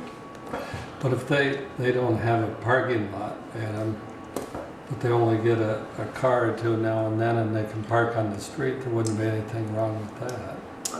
So I think they could basically demonstrate that they had adequate parking. Our rules allow for that. We're getting there, yes. That parking is going to be a discussion that we're really going to try and modify a little bit to recognize some of the on-street parking that you have in Bristol. So, so yes, we are going to be working on So I'll that. give you for example, the Yeah. sporting goods store down 116 South is technically permitted as a bowsmith. So he services, creates, makes bows, and has a small portion of retail. He's constantly on my radar because a small portion of retail has gotten to be 50% of the square footage. So one, whether you base it on money coming in or square footage of the building. So that's an issue, but retail is not allowed down on 116 South because you want all your retail up in the center, which is what you guys talk about in your town plan. So he's down there kind of on the fringe, whereas now, a home occupation, he has 4 or 5 parking spaces, he doesn't get a huge amount of traffic, he would be an allowed use. So now there would be a retail establishment outside your village center. Would it make more sense for him to be a home-based business? Either way, you're allowing retail outside your village center, which I thought you guys had talked about not allowing. And that's if he's over 50% by some criteria. Right. As a home occupation, you're supposed to use a minor portion of your dwelling, he's just using his garage. So it's a tiny portion of it, but he was never supposed to. Not only was he supposed to be a minor portion of his dwelling, he's supposed to be the retail is supposed to be a minor portion of the actual industry he's doing. Right. So he's kind of balancing right there And looking now, at and these I've two, kind of let him, I periodically check in on him, but if you took away that and used these, I would just say, he's not causing any traffic problems, he's good. And again, I'm not saying it's right or wrong, I don't have a problem with a sporting goods store being down there. Right. But those are the types. Adam, what's the best way to keep moving on this? So, I mean, I would propose that you keep the language as it is here and add to number 5, and shall satisfy the parking and access requirements, period. You know, Eric talked about wanting your retail downtown, and you do want larger scale retail downtown, but you also put in the home-based business and the home occupation to create opportunities for people to work near their home or in their home in Bristol. And the reason they're small is they're not really having an impact on anybody else. So it provides opportunity without degrading from or taking away or having significant impacts on anybody else. So that's really what we're trying to achieve with it. So I think that's fine. Can I there make is Okay.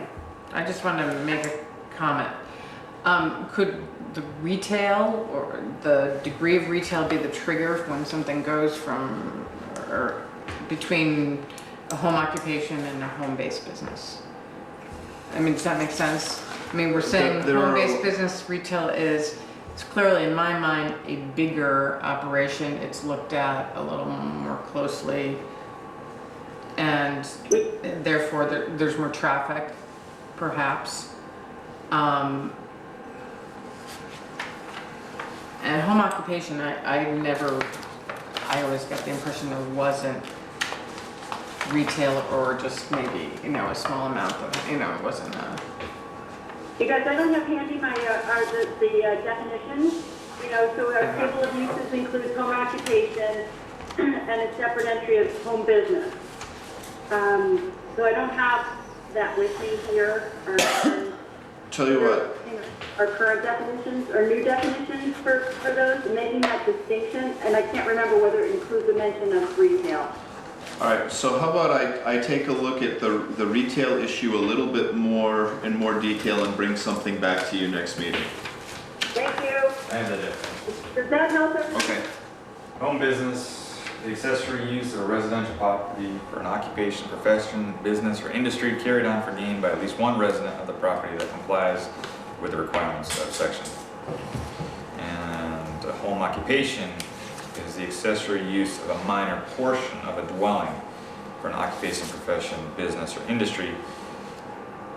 So basically the difference is the accessory use of a residential property is home business, and the accessory use of a minor portion of a dwelling is home occupation. So, like you said, smaller. much smaller, yeah. Okay. So let me just take a look at the retail. I'll bring something back for you on that. But otherwise, I do think it's set up currently it's set up so that your home-based businesses are an expansion of your home occupations, which is something that you wanted. Yeah. So I'm going to move on to section 411, non-conformities. Basically, Okay. you asked that the definition be included so people understood right off the bat what a non-conformity was. So we did that. Moving into basically Article 5. All right, hold on. So, right now, let's just do a time check and a work progress check. It's 10 of 9, right? And we planned, or I hope that we could get through Articles 3, 4, and 5 tonight. I don't know if that's still possible, but we just went through 3 and 4. And with the incorporation of input from the past few meetings, and except for the possibility of some additional information around the home occupation section within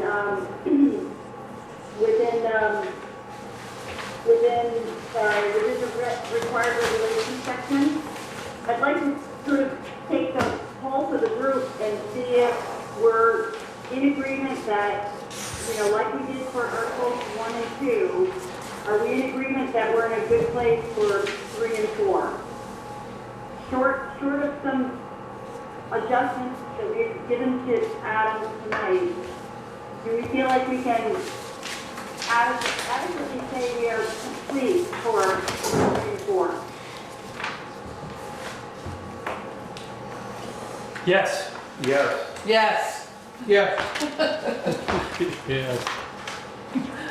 Good, Skimmer, you broke the rule. Thanks. He's a great icebreaker.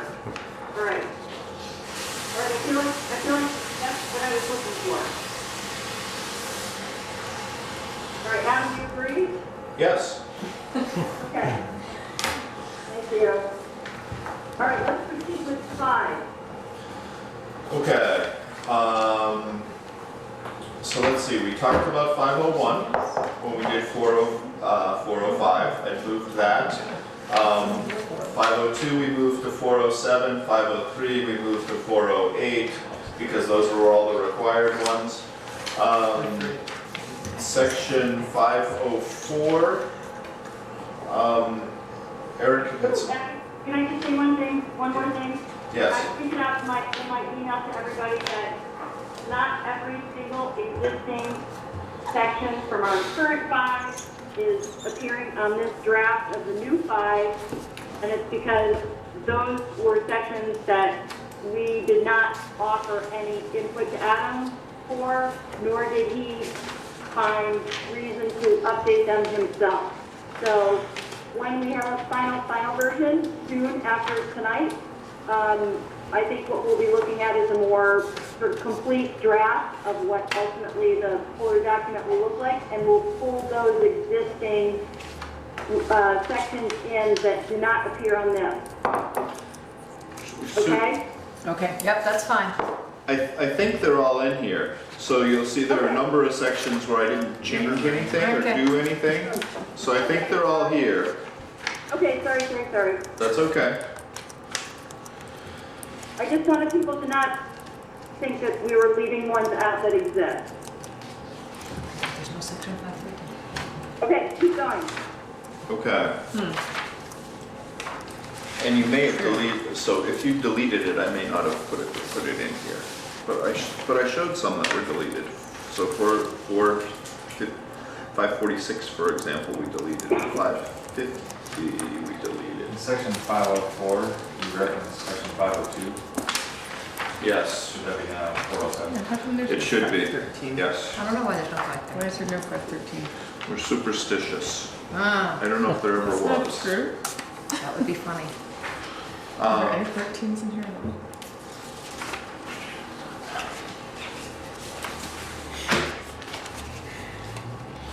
What are you looking for? Section 13. 513. There's no 513. There's a 913 though. There was no 513 in your existing regs, so I didn't put one in. That's fine. If we wanna Just change make one it up. so they're all in order, we can do You that. can renumber it, make it all good. That's All right. Yeah. Okay. administrative. We don't really care. We're Yeah, just some of kind that, of yeah, goofing that's around. housekeeping that I will do. I will go back and make sure that all the sections, the named sections appear in their new place, so we're not dropping any, and I'll relook at all the numbering. Okay, so you can see 518 public use exceptions, I basically took that out. I do need to create a landscaping section standard for all districts, and I want to capture solar in it. I don't have that for you tonight, but I will. So it's there, I won't lose it. I highlighted it as a change, but I don't have it tonight. Which one was that, Adam? Landscaping, I needed to add a landscaping, All right. okay? Adam, does the new state law affect this at all? Yes, that's why I haven't done it. Well, they had to redo it, no reason why you shouldn't either. Yeah, because it wasn't passed, or when I should have. I'm just kidding you, Adam. Yeah. You're doing fine. Okay, so I'm gonna go on to 547 Waterside Protection. This is currently in your regs. I have not changed it. I'm not proposing to change it. I can tell you the state of Vermont has new river corridor standards. They would like towns to incorporate them in your zoning.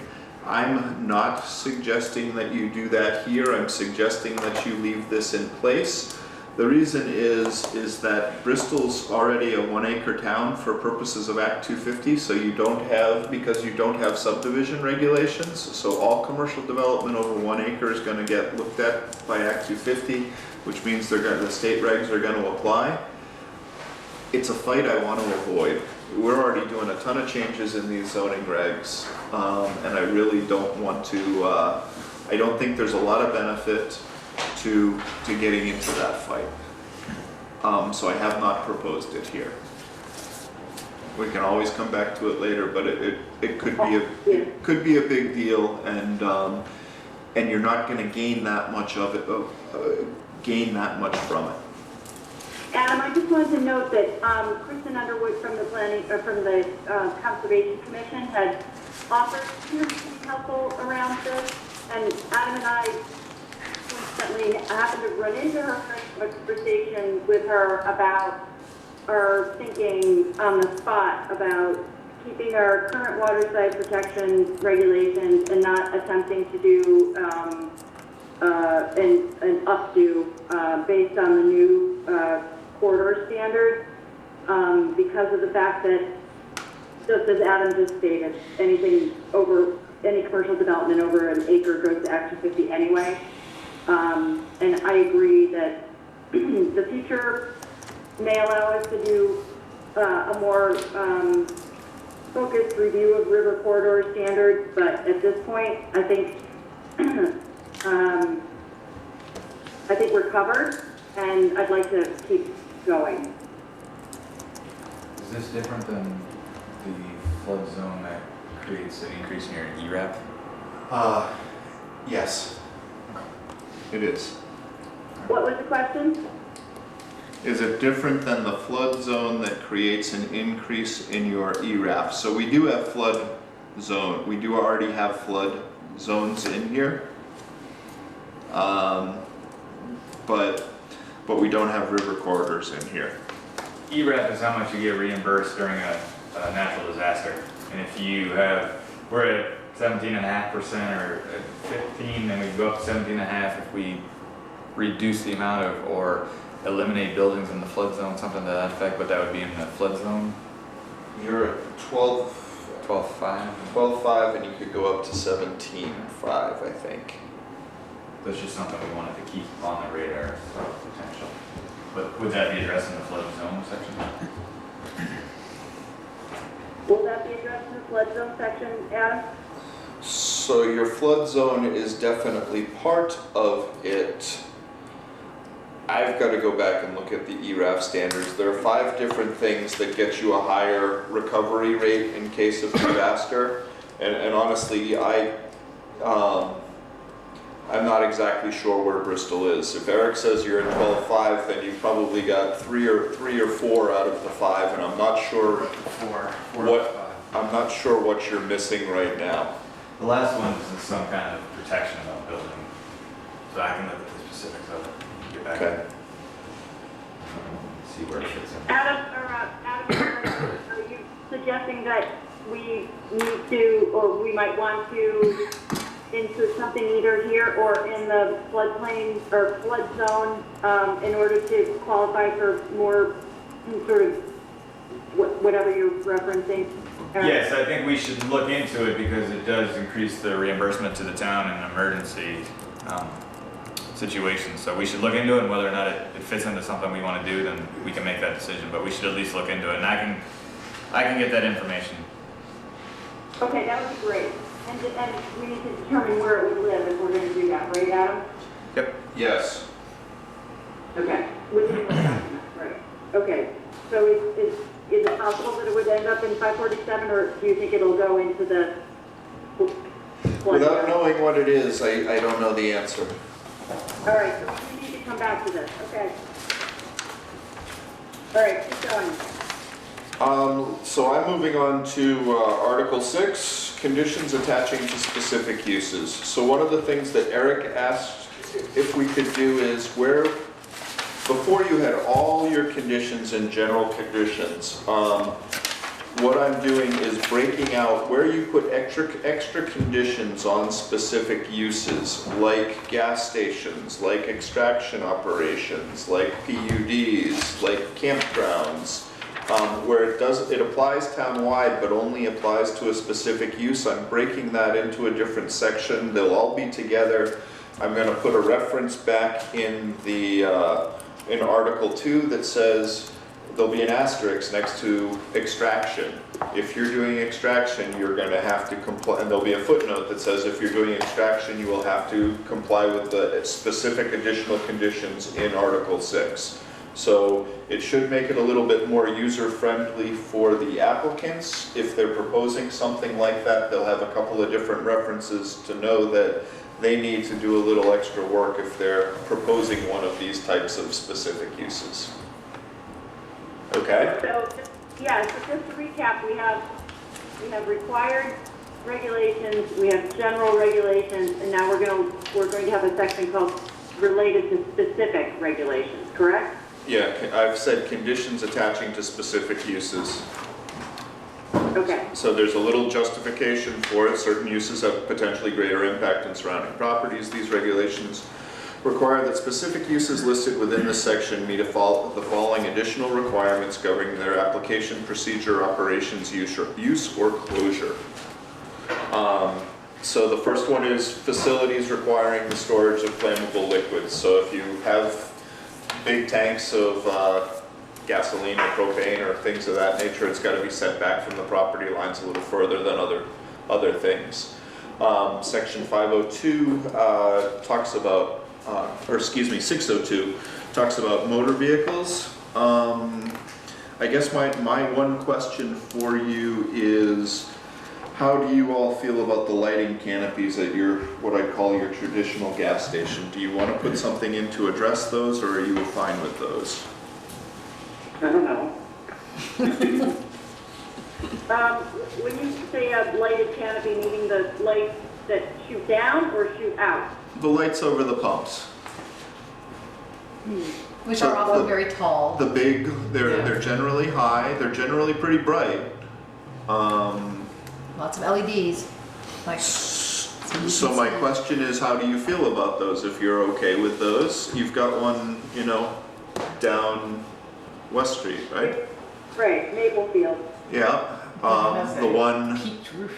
the one right in the village here doesn't have it. So the one Correct. right next door doesn't have it. Right now, you don't have any regulations on it. Do you want some or not? Is my question to you. Does, we haven't gotten to performance standards around lighting or lights. Does it get addressed there? Maybe. Yeah, I think that we Okay. could look at that. We certainly could do it there, if you'd rather. I mean, I haven't thought about this. There's definitely a level of lighting that it was used in excess in some places, and that's one of the places.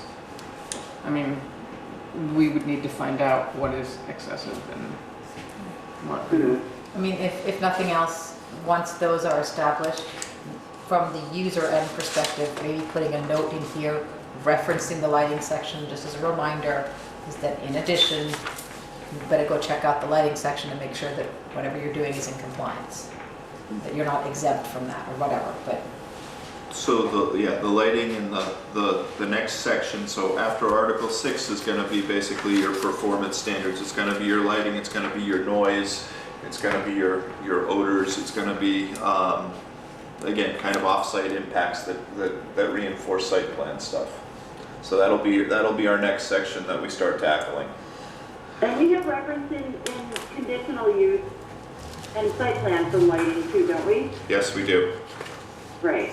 Yes, we do. So it is already referenced there. Great, so I'm looking at our table of uses, and we have site plan for vehicle service station. Service station with convenience stores is conditional, we're proposing conditional use. And repair shop, I guess. I don't know if that really applies, but I'd say the first two, vehicle service station, perhaps, and service station convenience store. So we have those listed as, in ROC at least, as SP or C. We have it listed as a conditional use in the commercial zone in R1, R2, and R5. Okay, So it sounds like what I've heard kind of as the consensus around the table is you want me to address that in lighting levels and address it uniformly, and it doesn't have to be here for vehicle service places. I think so. Okay, Sounds good. okay. Then I'm gonna move on to campgrounds.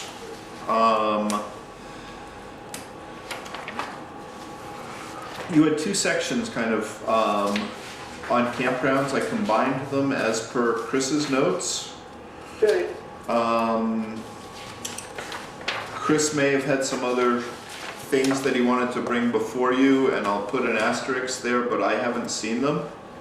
Okay, I haven't either. So I've left it the same. And I'll put an asterisk for moving forward, but I think it reads okay.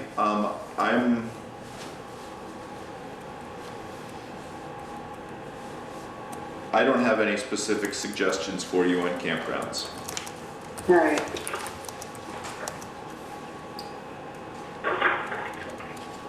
I'll remind Chris that he offered to give some input on it. Okay. Section 605 then, moving on. Extraction, I think we've taken care of. You specifically asked that I include the language that basically said you can't do it in the village planning area. So that's, I put that right in the front, and that's been part of our agreement. Sue and I also spoke about rock quarrying as opposed to extraction, and basically we went back to your plan and we looked at your plan and said you were going to study it further, but until you studied it, it was prohibited. And I think we made a separate definition of quarrying at 3 or 4 meetings ago now. So I think we've actually answered that question, and that rock quarrying basically is not permitted under your zoning right now.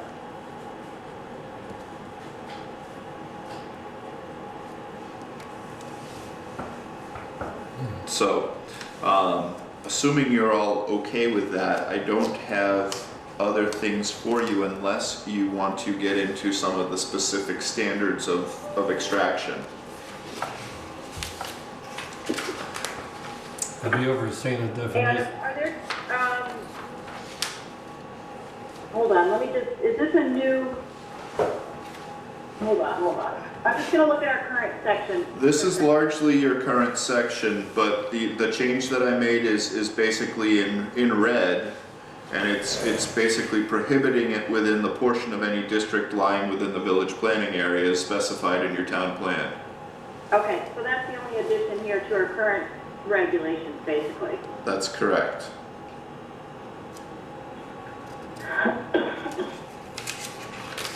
And that was kind of your big fight, honestly, in town. It wasn't necessarily regarding where you could do things or the setbacks or things of that nature. It was more whether it was allowed or not. So this pretty clearly spells out where it's allowed and where it's not. So this section 605 replaces the current 526. That's correct. 520. Which, if anybody wants to look, is on page 27.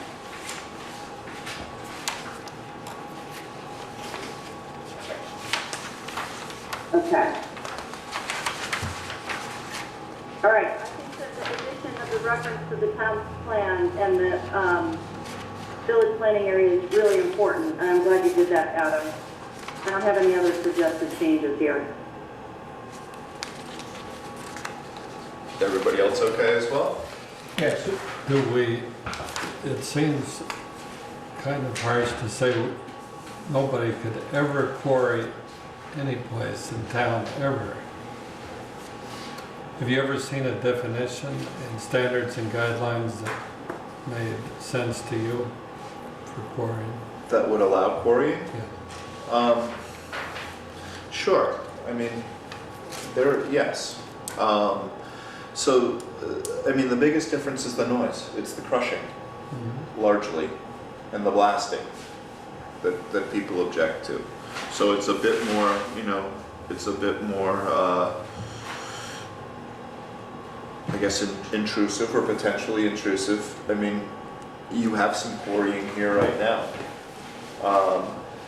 But I guess what your plan says, and I didn't bring my copy of your plan, but when I looked at it, Basically prohibited until further notice. it was prohibited until further notice. So you all haven't done any, or the town of Bristol hasn't done any additional studies. So following your plan, it's basically prohibited.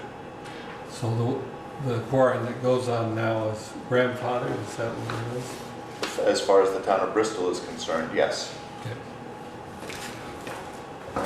We'll let that sleeping dog lie. Okay. Okay. I do think it was important that we did create a separate definition for quarrying, because the current definition between extraction and quarrying it's not helpful. So we did make a point, and it was in, I think, December or January when we did that, before we finished up Article 10. We created a new separate definition for quarrying. So this section 605 is not referring to quarrying, it's just referring to Correct. extraction. Yeah, that's right. Okay, that's right. But, I mean, Adam's note is that those still need work regarding rock quarrying. Right. We're having that conversation right now. Yeah, I understand that. So when I wrote that, I was thinking, well, we discussed it, we defined it, but we hadn't necessarily said where it goes. And when Sue and I went back and read your town plan, the answer became pretty clear. I think it's on, the reference is on page 52. Of the town plan. So we don't need to address it. It's not. Right, that's right.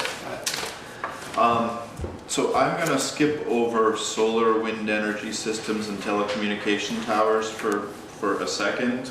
I need to do a couple of things there and I haven't brought you anything. And I wanna go to just planned unit developments. So this new section 608 actually replaces both your 528 and 529. It's largely based on your 529 except for the purpose statement, which comes from 528, but I think some of you felt that it was better. So a planned unit development can be both residential, it can be mixed, it can be all commercial. But there's only one definition, and that was basically a statutory change at one point, and I think it'll help all of you because you won't have to flip back and forth between 528 and 529. So a number of you made that request as well.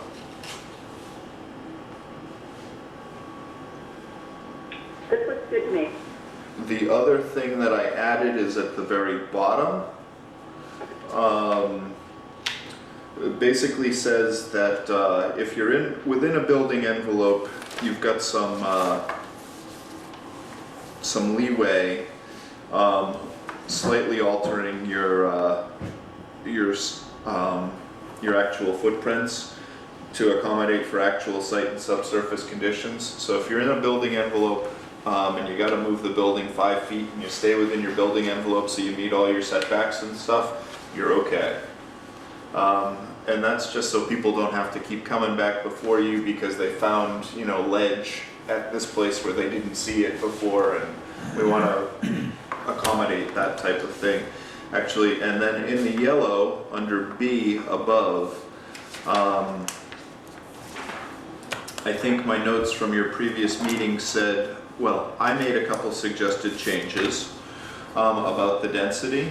And what I did was rather than, I kind of took it out of the Planning Commission's judgment, and I said it's a mathematical formula based on units per acre in your current zoning regs.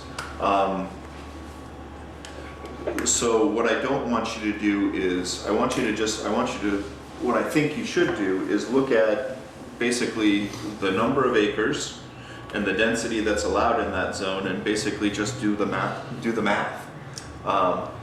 And not get into, you can then, your judgment comes into play as to where you put things within the PUD, but I don't think it should come into play as to what's allowed for the density. The purpose of the PUD was to allow the same density, but allow a lot more flexibility in where you put things. So I made that change.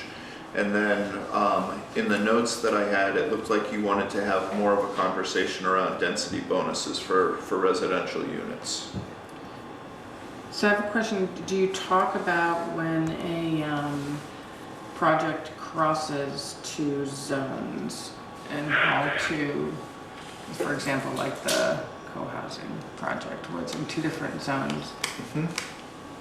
I think That maybe that should be so. in here. I just haven't seen it yet, so that doesn't mean it's not in there.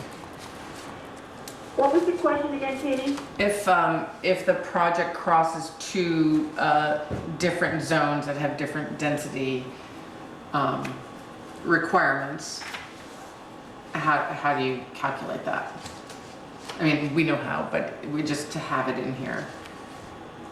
Yeah, do we mention it in the list? That's what we're looking at. There's some place where we talk about I it, read about it somewhere maybe not in the PRD section. I think it would be good to have it in here, I hear you. in that same. Is it in there? No, I hear you. It Yeah. would be good to, Just even to if it's a avoid the duplicate. confusion. That would help Eric as well, actually. Okay, so I can add something like that. I'd probably add it to B, which is the Yeah. paragraph that's highlighted. And I would probably say something like projects which lie within, or the zoning administrator shall calculate the density of each zone if a project lies in, and add them together if a project lies in two zoning districts, or something maybe a little more articulate than that, but you get the idea. Does that make sense? Yeah, that would be great, Adam. That's what we do now. Then there are no surprises. Well, there's Oh, come on, think positive, right? because those lines are Wiggly, on yeah. paper, they're not really. Yeah. It's there someplace. Okay. Did you want to Adam? talk? Yes, Sue. I was just wondering how we're doing with 9 minutes left to 9:30.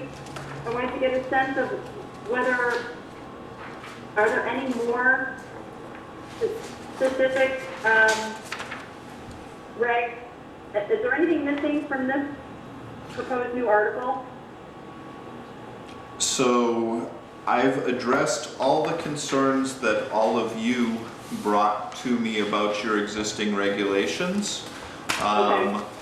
I know that John Elder wanted to talk about parking and noise, but that would be in our next section, not in this section. So as far as general regs go and specific regs regarding specific uses, I do not know of any additional concerns. So to answer your question, except for the telecommunications and the solar, which I've got to rectify with the existing statutes, I do not know of anything. Okay, good. So we're getting close. And the landscaping. So the answer is we're really almost done. So does landscaping land in this section, Yes. in this article? I could put it in the next article too, but Right, it's your call. with the site plan stuff. So I'm thinking it's closer, or more closely related to parking, lighting, signage, landscaping. It's all related to site plan, so it's probably more appropriate for the next section than this section. All Which right. is why I didn't do it here in the first place. Okay, good. So landscaping is coming up. So short of any input that Chris still has about campgrounds Yep. and and the additional information that you want to, or retry, the solar and wind energy section and the telecommunication tower section. I don't, I mean, all right, so how about is it possible to have that for the next meeting, Adam? yes, And that would be July 5th, and it may be with you or without you, but if we had an updated version of section 6, and maybe even other sections that we offered updating tonight, maybe we could relook at that and, you know, not necessarily approve 6 tonight, or maybe we could approve it in spirit, you know, pending the additions you want to make. I just don't know how, I want to keep moving, I guess is what I'm suggesting, without glossing over, you know, changes that we suggested tonight. But I want to make some progress, I guess. so, what I propose to do for you for your next meeting is basically, where I'd already highlighted it, and made the change, I just accept those changes if you've accepted those tonight. Where I made changes tonight, I will then basically put those in as strike adds and include the telecommunications and the solar facility, and you'll have that, plus I'll give you some parking for your next meeting for July. Okay, either July 5th or July 5 plus 2 weeks, 19. So I will be with you on the 19th. All right. I don't think I'm gonna be here on the 5th, just so you know. Ahead of time. Still recovering from the 4th. That makes 2 of us. I'm gonna try to take a little vacation. I made plans before I came onto the commission. That's okay. It's all right. It's a break, believe me. We're gonna meet no matter what. We're gonna try to keep plowing, and especially those doing this. You know, as long as we're offering input and not making, I mean, we can't make a decision without 5 anyway, so. But everybody's eyes and attention to this are greatly appreciated. So I think we're getting close on 6, but we'll wait until the next meeting, if I can get 5 people to the next meeting to sort of formally bless section, Article 6, if we have your changes by then, Adam? You will. Okay, and then anything else we can do on July 5th? Any kind of new, this would be the starting Article 7, which would be, I don't know what we're going to call it. Is it performance standards or? It'll be something like performance standards. So it's gonna be a lot of your conditions that primarily relate to your site plan criteria. So it's gonna be your parking, it's gonna be your signs, it's gonna be your landscaping, it's gonna be your noise. Thank you, lighting. Yes. Okay, so it's currently our, what we have now is Article 6, 7, and 8. Correct. We're aiming to put those things and landscaping into a new Article 7. Correct. Okay, that's where we're headed. So we did How does that sound, everybody? Yes. Adam, where are we on the bonus question for PRDs? So I wrote, it looks like you wanted to have more of a conversation around density bonuses for residential units. I'm not sure I have any density bonuses in this specific PUD provision. Yeah, we always mention it, but we don't have it. I don't think it's necessary any longer. It creates more confusion than it eliminates. It's because it's highly subjective and people either get it without doing anything or they get very frustrated. So let's just eliminate it. We have it. We don't really seem to need it. We don't. You increased the density in a lot of your districts. We've already done that. Yes. Yes, you've already done that. Yeah, no, I'm not asking. I'm saying. So there are other ways to accomplish the same goal if the goal was density. I think the idea of the whole, well, I know the idea is to be more flexible with how things are laid out, not to get a denser project or development.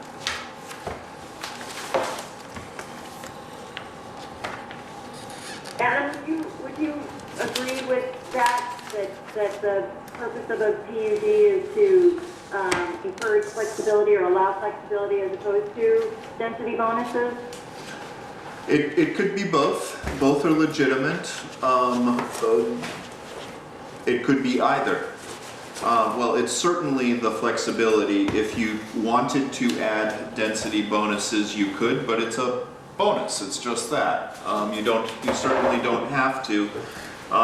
When we redid Article 2, you increased the density in a number of your districts. Right. So, I guess I'd have to go back and look and see if we made any promises back there about density bonuses. I'm not sure that we did as far as PUDs specifically. I know we did as far as multiple family housing, but that doesn't necessarily affect the PUD. I mean, it's whatever's mathematically allowed in the district. Yep. If we're covered with what you're proposing here, then I think we're good. Okay. Does everybody agree? Yes. I'm okay with that. Yes. Sure. Yes. All right. I think we're getting close to our end time. I can't believe we even made it. Neither can I. We're done. I move to adjourn. Second. Second.